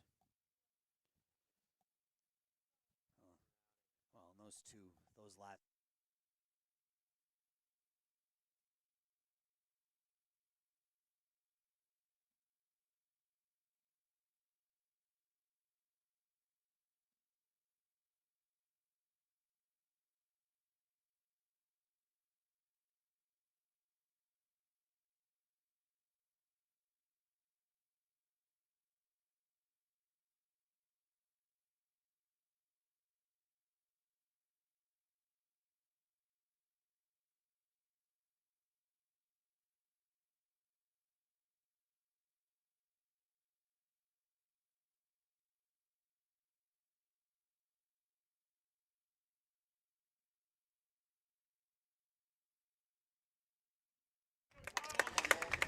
So the day is done for Caleb Akins. 5 2/3 innings, 8 hits, 4 runs so far. He's responsible for Ryan Cartwright at second. He walked 1, struck out 8, threw 111 pitches. 76 of them were for strikes, and he'll turn it over here in the bottom of the 6th to Nolan Riemann. And Riemann has been very, very good for this Millikin pitching staff this season. Making his 7th appearance of the season. He's 2-0 with 4 saves, 1.17 ERA. That's just 2 earned runs allowed in 15 1/3 innings, 12 strikeouts, 2 walks. And he'll come in facing Tyler Burr with a runner at second and 2 outs. Burr slaps it to left. Kozlowski won't get there. Cartwright rounds third, and it's an RBI single for Tyler Burr. You're not going to keep Tyler down too long. He was 0 for 3, picks up a big 2-out RBI here in the 6th, and it's 5-1. Yeah, 5 runs now charged to Akins, and that's big for the Thunder offense to get at him the way that he's been pitching so far this season, and now hitting on Riemann as well. Akins had given up 4 earned runs in 31 2/3 innings coming into play today. Gave up 4 earned runs in 5 2/3 this afternoon.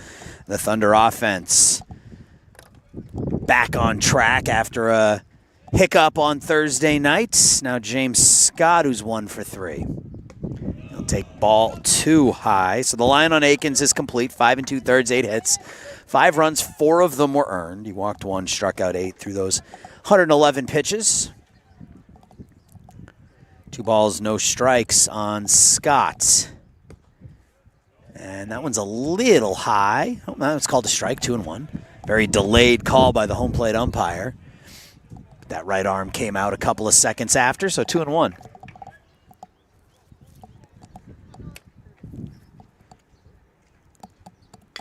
Scott chops it to third. Nice high bounce to Cabanine to retire Scott. But a couple of runs come in. First home run of the season for Nathan Hedlund will send us to the 7th with the Thunder up 5-1.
Still Alex Bagley's game here in the 7th, and now Tyler pitching with a 4-run cushion.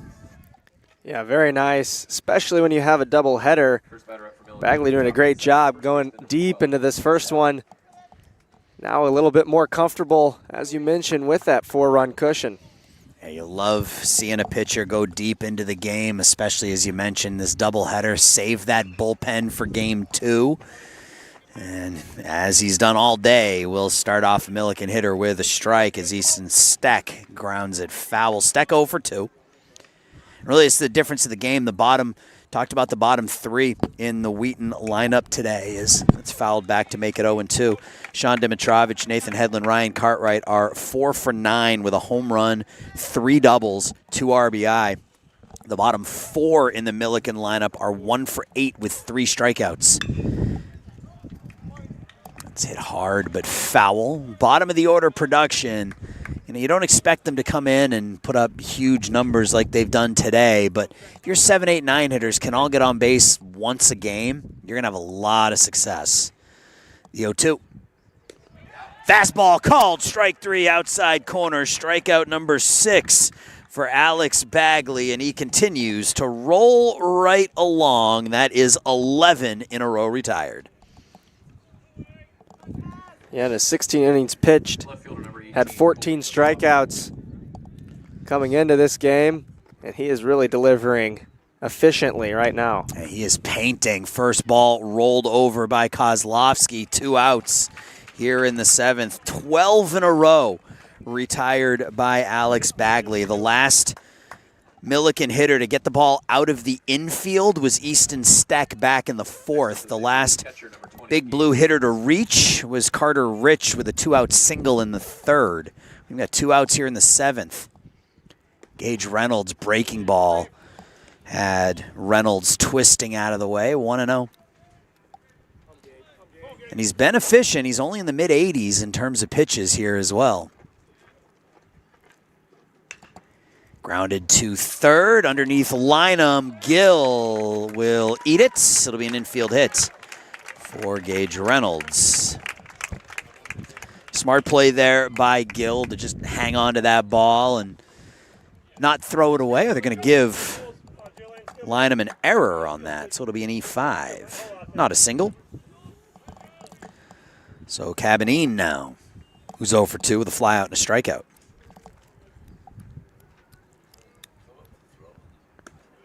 Starts Cabanine off with a breaking ball called strike one, and Julian doesn't like that, shaking his head a little bit over there at the plate.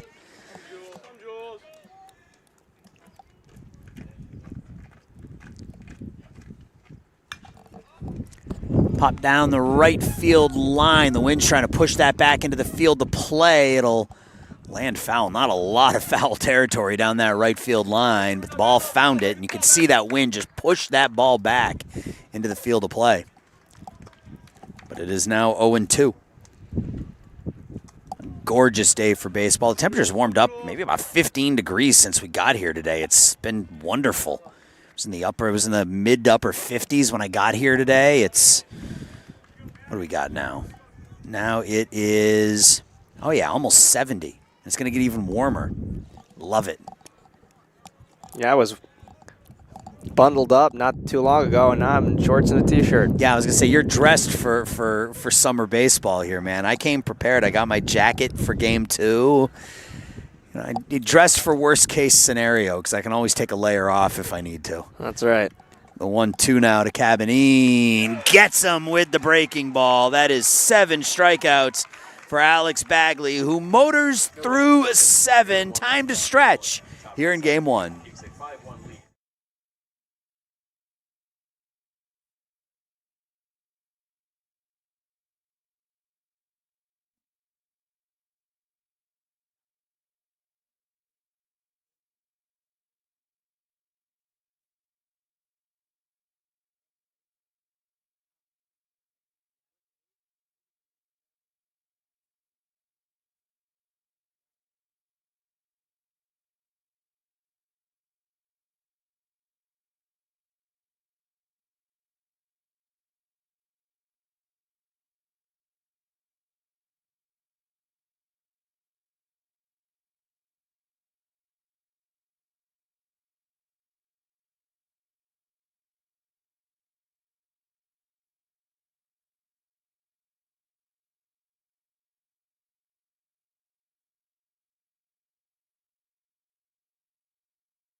(5-1). Thunder with the lead here, bottom of the 7th inning. Nolan Riemann is out there for the 7th inning. He'll face 3, 4, 5 for the Thunder. Jack Gill, Charlie Schofield, and Chris Lynam.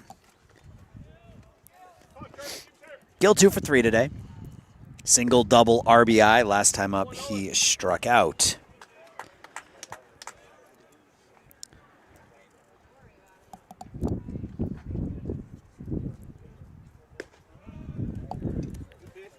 One ball, one strike on Gill. See, Akins was through 6 2/3. It struck out Mason Dial, got Sean Dimitrovich to ground out on a bunt attempt, and you're thinking, all right, he's about to get through this 6th here pretty easily, but a couple of loud hits back to back as he was north of 110 pitches and kind of went sideways on him in a hurry there against the 8-9 hitters. Yeah, especially after Cartwright had a little bit of a slow start to this season, slow start to the game. He hit one on the screws as well. Gill hits it pretty well out to left, shading his eyes down there as Kozlowski will make the catch right in front of the wall and the foul pole for out number 1. Yeah, Ryan was 0 for 2 with 2 caught-looking strikeouts in his first 2 at-bats, and he hammered that double to left center field. Now Charlie Schofield, who's 0 for 2. Walked his last time up, the only walk of the game issued by Akins. He's not wasting any time here. Laces it out to left center field. That ball will get past Kozlowski and coasting in to second is Charlie Schofield with his 6th double of the season, and more importantly, a 1-out base runner. Yeah, the hits keep piling on here for the Thunder offense. Hopefully they can save a couple for the next game. That's right. They have 10 hits in the game. 6 of them are extra bases, a home run and 5 doubles today against Caleb Akins and Nolan Riemann. Now Chris Lynham. Last time up, Chris, his first time up, hit the ball right on the button to straightaway center field, but Ivers made the catch out there. He came in as a defensive replacement for Will Clegg back in the 4th. Will was 1 for 2.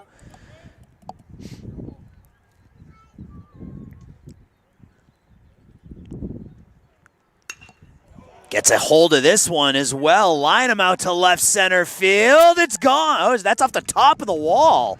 That bounced off the yellow part on the top of the wall and came back into the field of play. Thought that was into the trees behind the wall, but it's an RBI double for Chris Lynham, and it's 6-1. And there is a magnet out there for these hitters, for the Thunder. I mean, they are funneling that ball to left center, staying on everything, and that has been the key, is right down that area. We saw the home run there, just a little bit over to the left, and they've been really taking advantage. The offense is clicking here today. Now it's Mason Dial who's 0 for 3. So Lynham has his 3rd double of the year, his 10th RBI. He's now the 6th Wheaton Thunder player with 10 RBI or more. The team is only playing their 16th game. That's line down the left field line. That's going to be a fair ball. Lynham will score. Dial will make the turn. The throw into second, not in time. Mason Dial with the 3rd straight double of the inning. And the Thunder putting some good swings on this Millikin pitching staff here today. It is 7-1. Well, I guess they're not worried about saving any hitting for the second game. They're going to keep the line moving and everyone getting in on the action. It's been exciting baseball to watch. We thought with the weather conditions, the wind blowing out there, we thought we might see a lot of offense, and it's certainly delivered. We just thought we'd see it from both teams. Dimitrovich skies it down the left field line. Kozlowski makes the sliding catch in foul territory. Really nice play down the left field line by Colby Kozlowski. And there are 2 outs. It's really hard down in that corner when you're dealing with the pitcher's mound and the wind, and having the turf field is a little different than having that dirt warning track when you can feel the difference between stepping on grass and stepping on dirt. You don't know where you are necessarily down there. Yeah, Dimitrovich shaking his head. Couldn't believe that he didn't get another attempt to swing at one, but Kozlowski just took that right away from him. Nolan Riemann has given up 2 earned runs in 15 1/3 innings this year. He's given up 2 runs in an inning against Thunder pitching today, and he throws the fastball past Nathan Hedlund, who's really been the big bat of the day. Nathan 2 for 3, a home run, a double, 2 runs knocked in. He's 2 for 3. He's got Mason Dial at second. 2 straight fastballs Hedlund can't catch up with, and that's big to see Mason Dial pick up that double right there. The offense has been clicking around him, so to see him come through as well. 1 ball, 2 strikes, 2 away here in the 7th. 3 straight fastballs, this one up a little, 2-2. Hedlund with his 2 for 3, now a 6-game hit streak.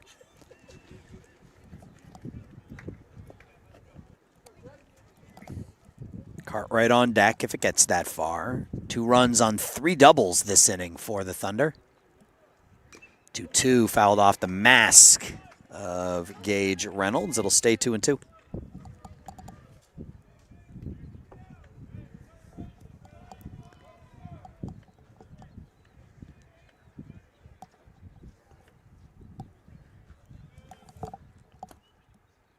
Breaking ball on 2-2, a little upstairs. Count goes full. Good at bat by Hedlund. Fell behind 0-2.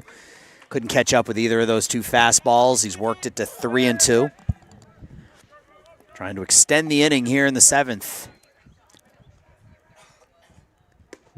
And he takes ball 4. Really good at bat by Nathan Hedlund. He continues his solid performance here in game one, reaches for a third time.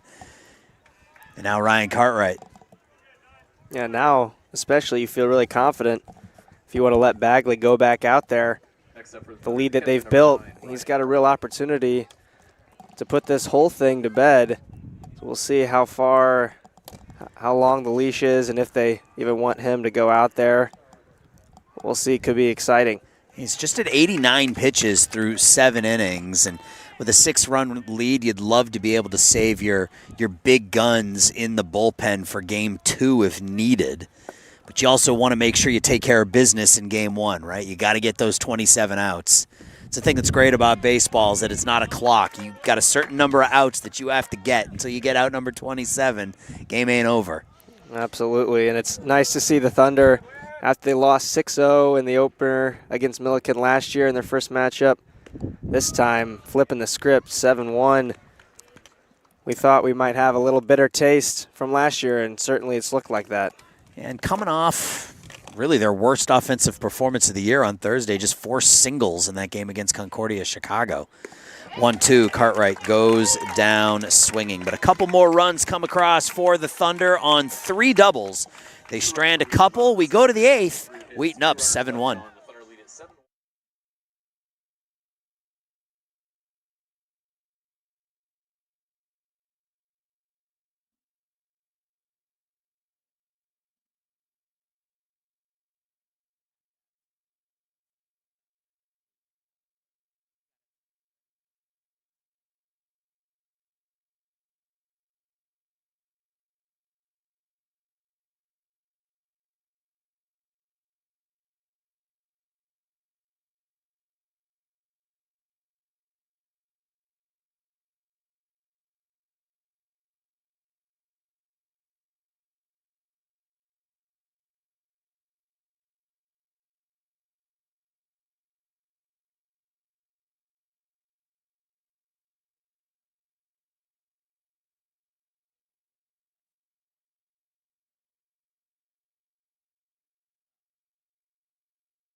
Alex Bagley will continue on here into the 8th inning. 89 pitches through 7 for Alex. Hasn't given up a hit since a 2-out single from Carter Rich back in the 3rd. And he'll face the top of the order, so he's going to have to earn this 8th inning here as he'll face Ivers, Britton, and Cribbett in the 8th. And he starts off Ivers with a strike. Now you know deep into this one, at this point, he's going to continue to do what he's done all game. See a lot of balls over the plate. 91 pitches, 67 strikes for Alex Bagley after that 0-1 pitch was fouled off by Ivers, who's 1 for 3. Ivers with a bloop double back in the 3rd, came in to score the only Big Blue run on a wild pitch. 0-2, and you saw Bagley load up with a little bit more behind that one and yanked it wide. 1 ball, 2 strikes. Fastball a little up, 2-2. I think there is some action down in the Thunder bullpen. Don't have a really good view of it down here, but I think we have somebody starting to throw down there. 2-2. Misses. That's a good pitch on 2-2. Just misses away, 3-2. I think you're going to get a short leash here in the 8th, though. As I said last inning, you need this one at this point. 6-run lead in the 8th. Grounded foul down the 3rd baseline. 1 walk so far from Alex, 7 strikeouts amongst his 89 pitches. This will be pitch number 95 to Leighton Ivers. Hit hard right to short. Jack Gill. The low throw and safe at first. Beating the throw was Ivers. Gill tried to bounce it in there to Schofield, but good hustle by Leighton Ivers, and it's a leadoff single.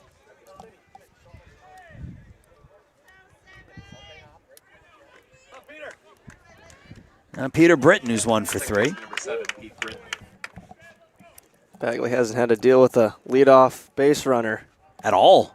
It's the first time all game.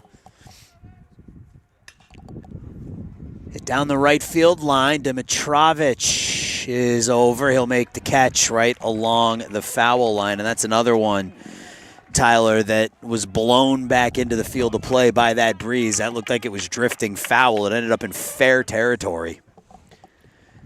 Yeah, Bagley shaking off that last one and right back to work. And we've seen just a lot of quick pitches, quick at-bats here for these Millikin players, and it's nice to see Bagley keep working. Pitch number 97 is a ball outside to Cribbett, who's 1 for 2 with a single and a walk. That hit by Ivers, the infield single, was the first hit for Millikin since 2 outs in the 3rd inning.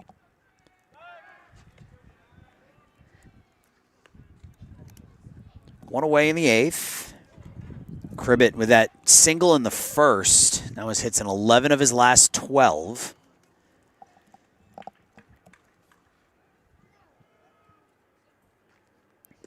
Breaking ball down, 2-0. Hasn't fallen behind many hitters in this game, Alex Bagley, so you think maybe fatigue's starting to set in as this will be pitch number 99. Ground ball hit to the second baseman, Headland, and covering the bag is Bagley for the out. So the arm might be a little bit tired, but the legs aren't, as Alex gets over to first base on the 4-1 putout. Yeah, the defense continuing to back Bagley up nicely. Big opportunity here. Yep. Try to give his team 8 innings of 1-run ball if he can deal with Carter Rich. Ivers went down to second on the ground ball. The advantage of playing with a bigger lead is your middle infield didn't need to be playing at double play depth on that ground ball, and Headland was over in that second base hole, and he was able to get to that ball. If he was up the middle waiting for that ground ball, that's a base hit to right. 0-1, that's topped foul, and it's 0-2. So Bagley, 1 strike away from an 8-inning performance, coming off of 7 innings, 1 earned run, 4 Ks against, 6 innings, 1 run, 4 Ks against Crown. Looking for 8 today. The 0-2 to Rich. Slow roller to short. Gill doesn't bounce it this time. The hard throw over to first, and Alex Bagley with an absolutely masterful pitching performance. He gives the Thunder 8 innings of 1-run ball. We go to the bottom of the 8th. Wheaton up 7-1.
CCIW play underway today, and Wheaton flipped a switch. They turned it to 11 here in game number 1 of their CCIW schedule. They're up big on the Big Blue, 7-1 here in the bottom of the 8th. Tyler Burr, first pitch swinging, grounds out to second base. Tyler now 1 for 5 with an RBI. That'll bring up James Scott. We were talking about this in between innings. You know, the heart says let Alex go back out there and see if he can finish. But what does your mind tell you? Is he going to get the start, or is he done? Well, we could hear everyone in the dugout. They want to see him go out for one more. So, you know, as long as he feels comfortable with it, why not let him get the complete game? Big opportunity the way he's pitched. Let him go out there and give it a try and see if he can get 3 more outs. James Scott 1 for 4 with an RBI single. Thunder scored 1 in the first, 2 in the second, 2 in the sixth, 2 in the seventh. They have 7 runs on 12 hits. Millikin a run on 6. Both teams have made an error, and it's 1-2 now on James Scott. That hit back in the second, now with hits in 8 of his last 10 ball games.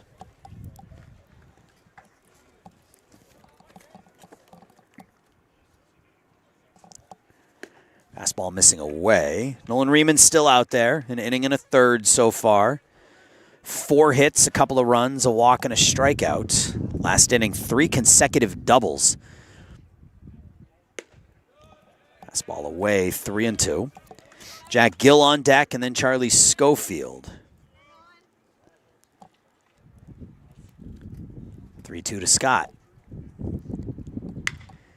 That's a hard hit, base hit. No, foul. Ooh. Oh, Scott's still running. He thinks he has a double. He thought for sure that was a fair ball, and unfortunately, you don't have a third base umpire.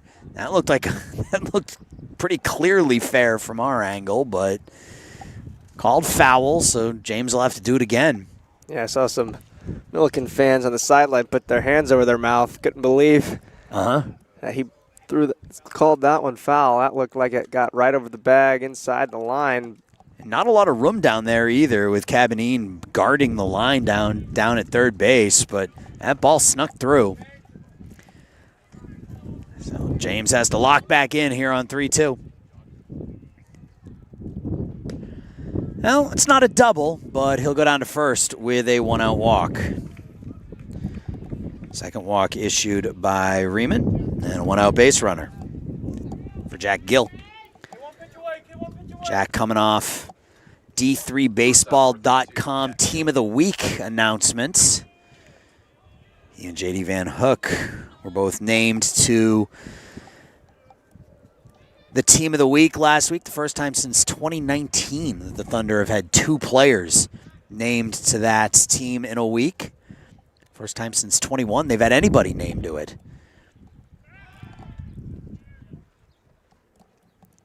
Jack Gill, just a sophomore, future's bright. We talked about the youth of this Thunder team. 28 underclassmen on the roster, including Jack Gill, who has 6 multi-hit games in his last 8 appearances now, with his 2 for 4 today. Make it 3 for 5 as he lines it into the left center field gap. Scott rounds second. He will hit third, being waved around. Scott, here comes the throw to the plate. Scott is out, safe at the plate. The ball is out of the glove of Gage Reynolds, and Jack Gill will end up at third base. Scott was out, but knocked the ball out of the glove of Reynolds. So it's another RBI double for Jack Gill, and the Thunder tack on another here in the 8th.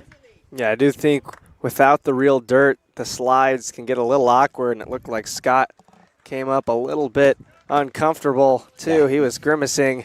You just bounce when you hit the ground on this turf. It's not... It's not the AstroTurf from the 70s, which was just a layer of felt on top of concrete, but it still doesn't feel good when you hit the ground like that. There's something about sliding in natural dirt that has a little bit of give to it.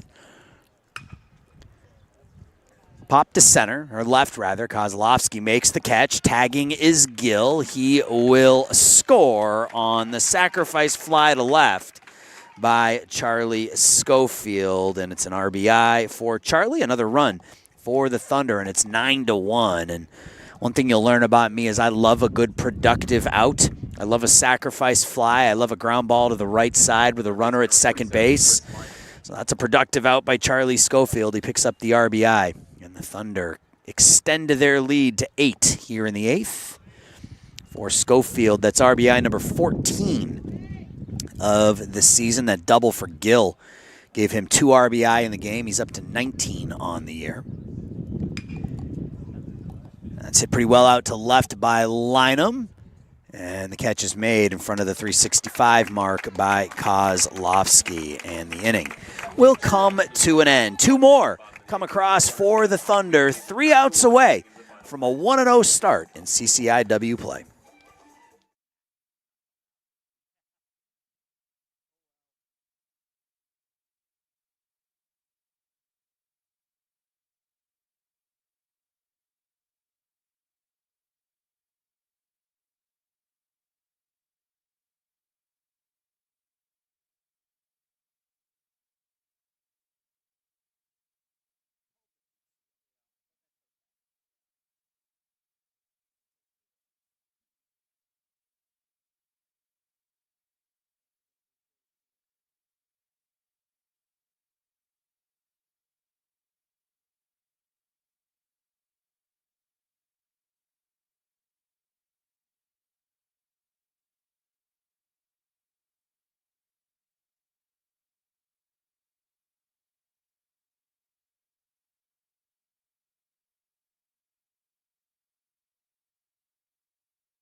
When we get our answer, Alex Bagley will not be asked to give the Thunder 9 today. He gives them 8 tremendous innings, 6 hits, 1 run, 1 walk, 7 strikeouts. He threw 103 pitches, 74 of them were in the strike zone, and it'll turn it over to the 6'3 righty out of Happy Valley, Oregon. This is Jack Mazurowski. Jack is making his 5th appearance of the season. He's given up 7 runs in 7 2/3 innings. 10 strikeouts, 6 walks, and an opportunity to finish off the Millikin Big Blue here in Game 1. And home plate umpire having a conversation with Jack. What's this about? I don't think I've ever seen this. Oh, he's got earrings. Ah, okay. Has to take the earrings out.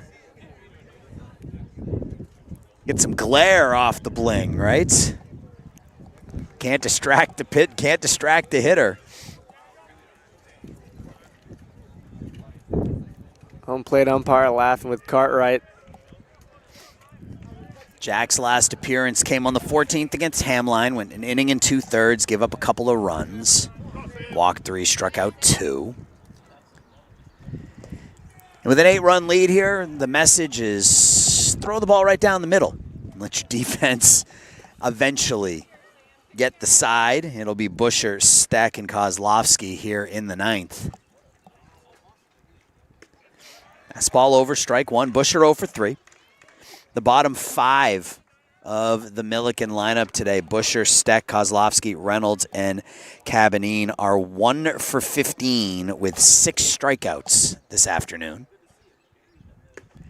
Well, that's gas from Mazurowski up around the letters of Busher. He can't catch up with it. Busher's 0 for 3 with a strikeout and a couple of groundouts. Game 2 will start about 30, 40 minutes after this one ends. Let everybody get some food in them in between games. 1-2, more gas, this one a little bit higher. And if you're Ryan Cartwright, you're just sticking one down, right? Just pitch after pitch after pitch. 2-2. Took something off that one, so it shows you what I know. 2-2. 9 runs on 13 hits for the Thunder, a run on 6 for Millikin. Each team has made an error. 2 balls, 2 strikes, nobody out, top 9. Fastball just misses. Good pitch on 2-2. A little bit low, a little bit outside. Count moves to 3-2. What a terrific performance by Alex Bagley. That's back-to-back terrific starting performances from David Levingood and Alex Bagley in the last 2 games for Wheaton. And he gets him with the breaking ball. That was filthy. 1 out. On Thursday night, David Levingood, he suffered the loss, but went 7 innings, gave up just 3 earned runs. Today, Alex Bagley, 1 earned run in 8 innings. You could live with that out of your starting pitching. Now Easton Steck, who's 0 for 3. 4-game hit streak on the line. He was robbed of extra bases by Will Clegg back in the 2nd. And he started off the fastball at the knees, 0-1. Yeah, you know Levingood's wondering, where were my 9 runs? Yeah, right? I could have used 4 of them, and we would have won the game, and we'd still be winning here. If only. Breaking ball fouled off, 0-2. Yeah, the offense struggled against Concordia, but David was terrific. Gave up a run in the 1st and then nothing else until the 6th. He only threw 84 pitches, 55 of them were strikes. So these Wheaton starters are pounding the strike zone these last couple of games. The 0-2 now. Late break on that pitch from Mazurowski is just outside. 1 ball, 2 strikes.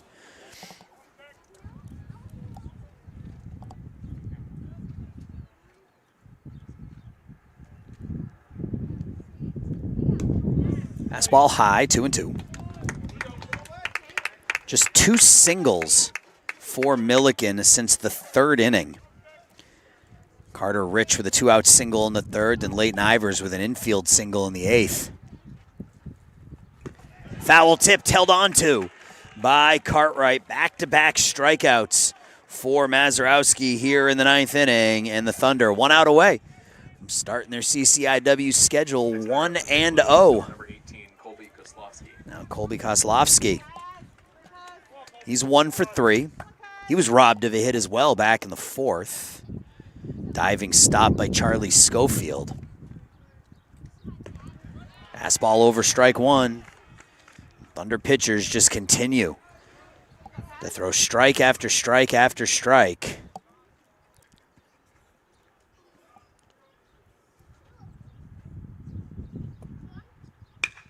That's hit pretty well out to left center field. That'll land in front of Tyler Burr. It'll be a 2-out single for Kozlowski. He has a couple of hits today.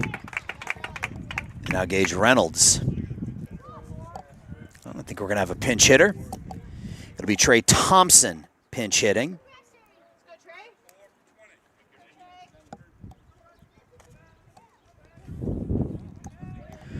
So Gage Reynolds 0 for 3 today. Trey Thompson doesn't have an official at-bat this season. So this is his first official at-bat. He's appearing in his 2nd game. The lefty sophomore out of Bloomington will dig in against Mazurowski. Fastball, strike 1. Thompson can't catch up with it. 0-1. 2 outs in the 9th.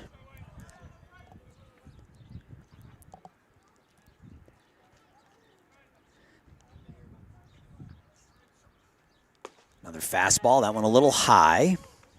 1-1. Thompson's only plate appearance was a walk. Trying to work another count, extend the game.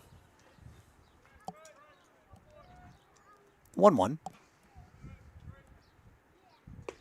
Took something off at 1-2, and this freshman's got some pretty filthy stuff, Jack Mazurowski. We see that hard fastball combined with a tight slider. 1-2.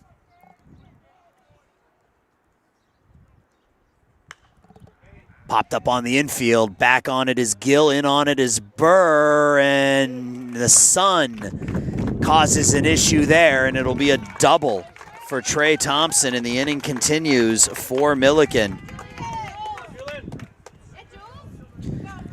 Nothing you can do there. That sky is that sun is high in the sky, and it is right behind us. Yeah, as soon as you see two players running that hard for a ball, you know a lot of trouble. You saw Tyler Burr kind of duck away from it at the last minute. He could not see that ball at all. So now Julian Cabanine with two in scoring position and 2 outs.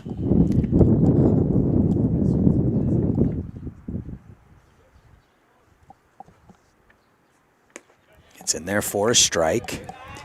You'd hate to see some earned runs tacked to Jack's line, you know, with how he's pitched in this one inning. You'd love to see him just get through Cabanine here, put up that scoreless inning. And especially with a doubleheader momentum, you don't want anything carried over to the next game. You don't want any more batters getting any more plate appearances.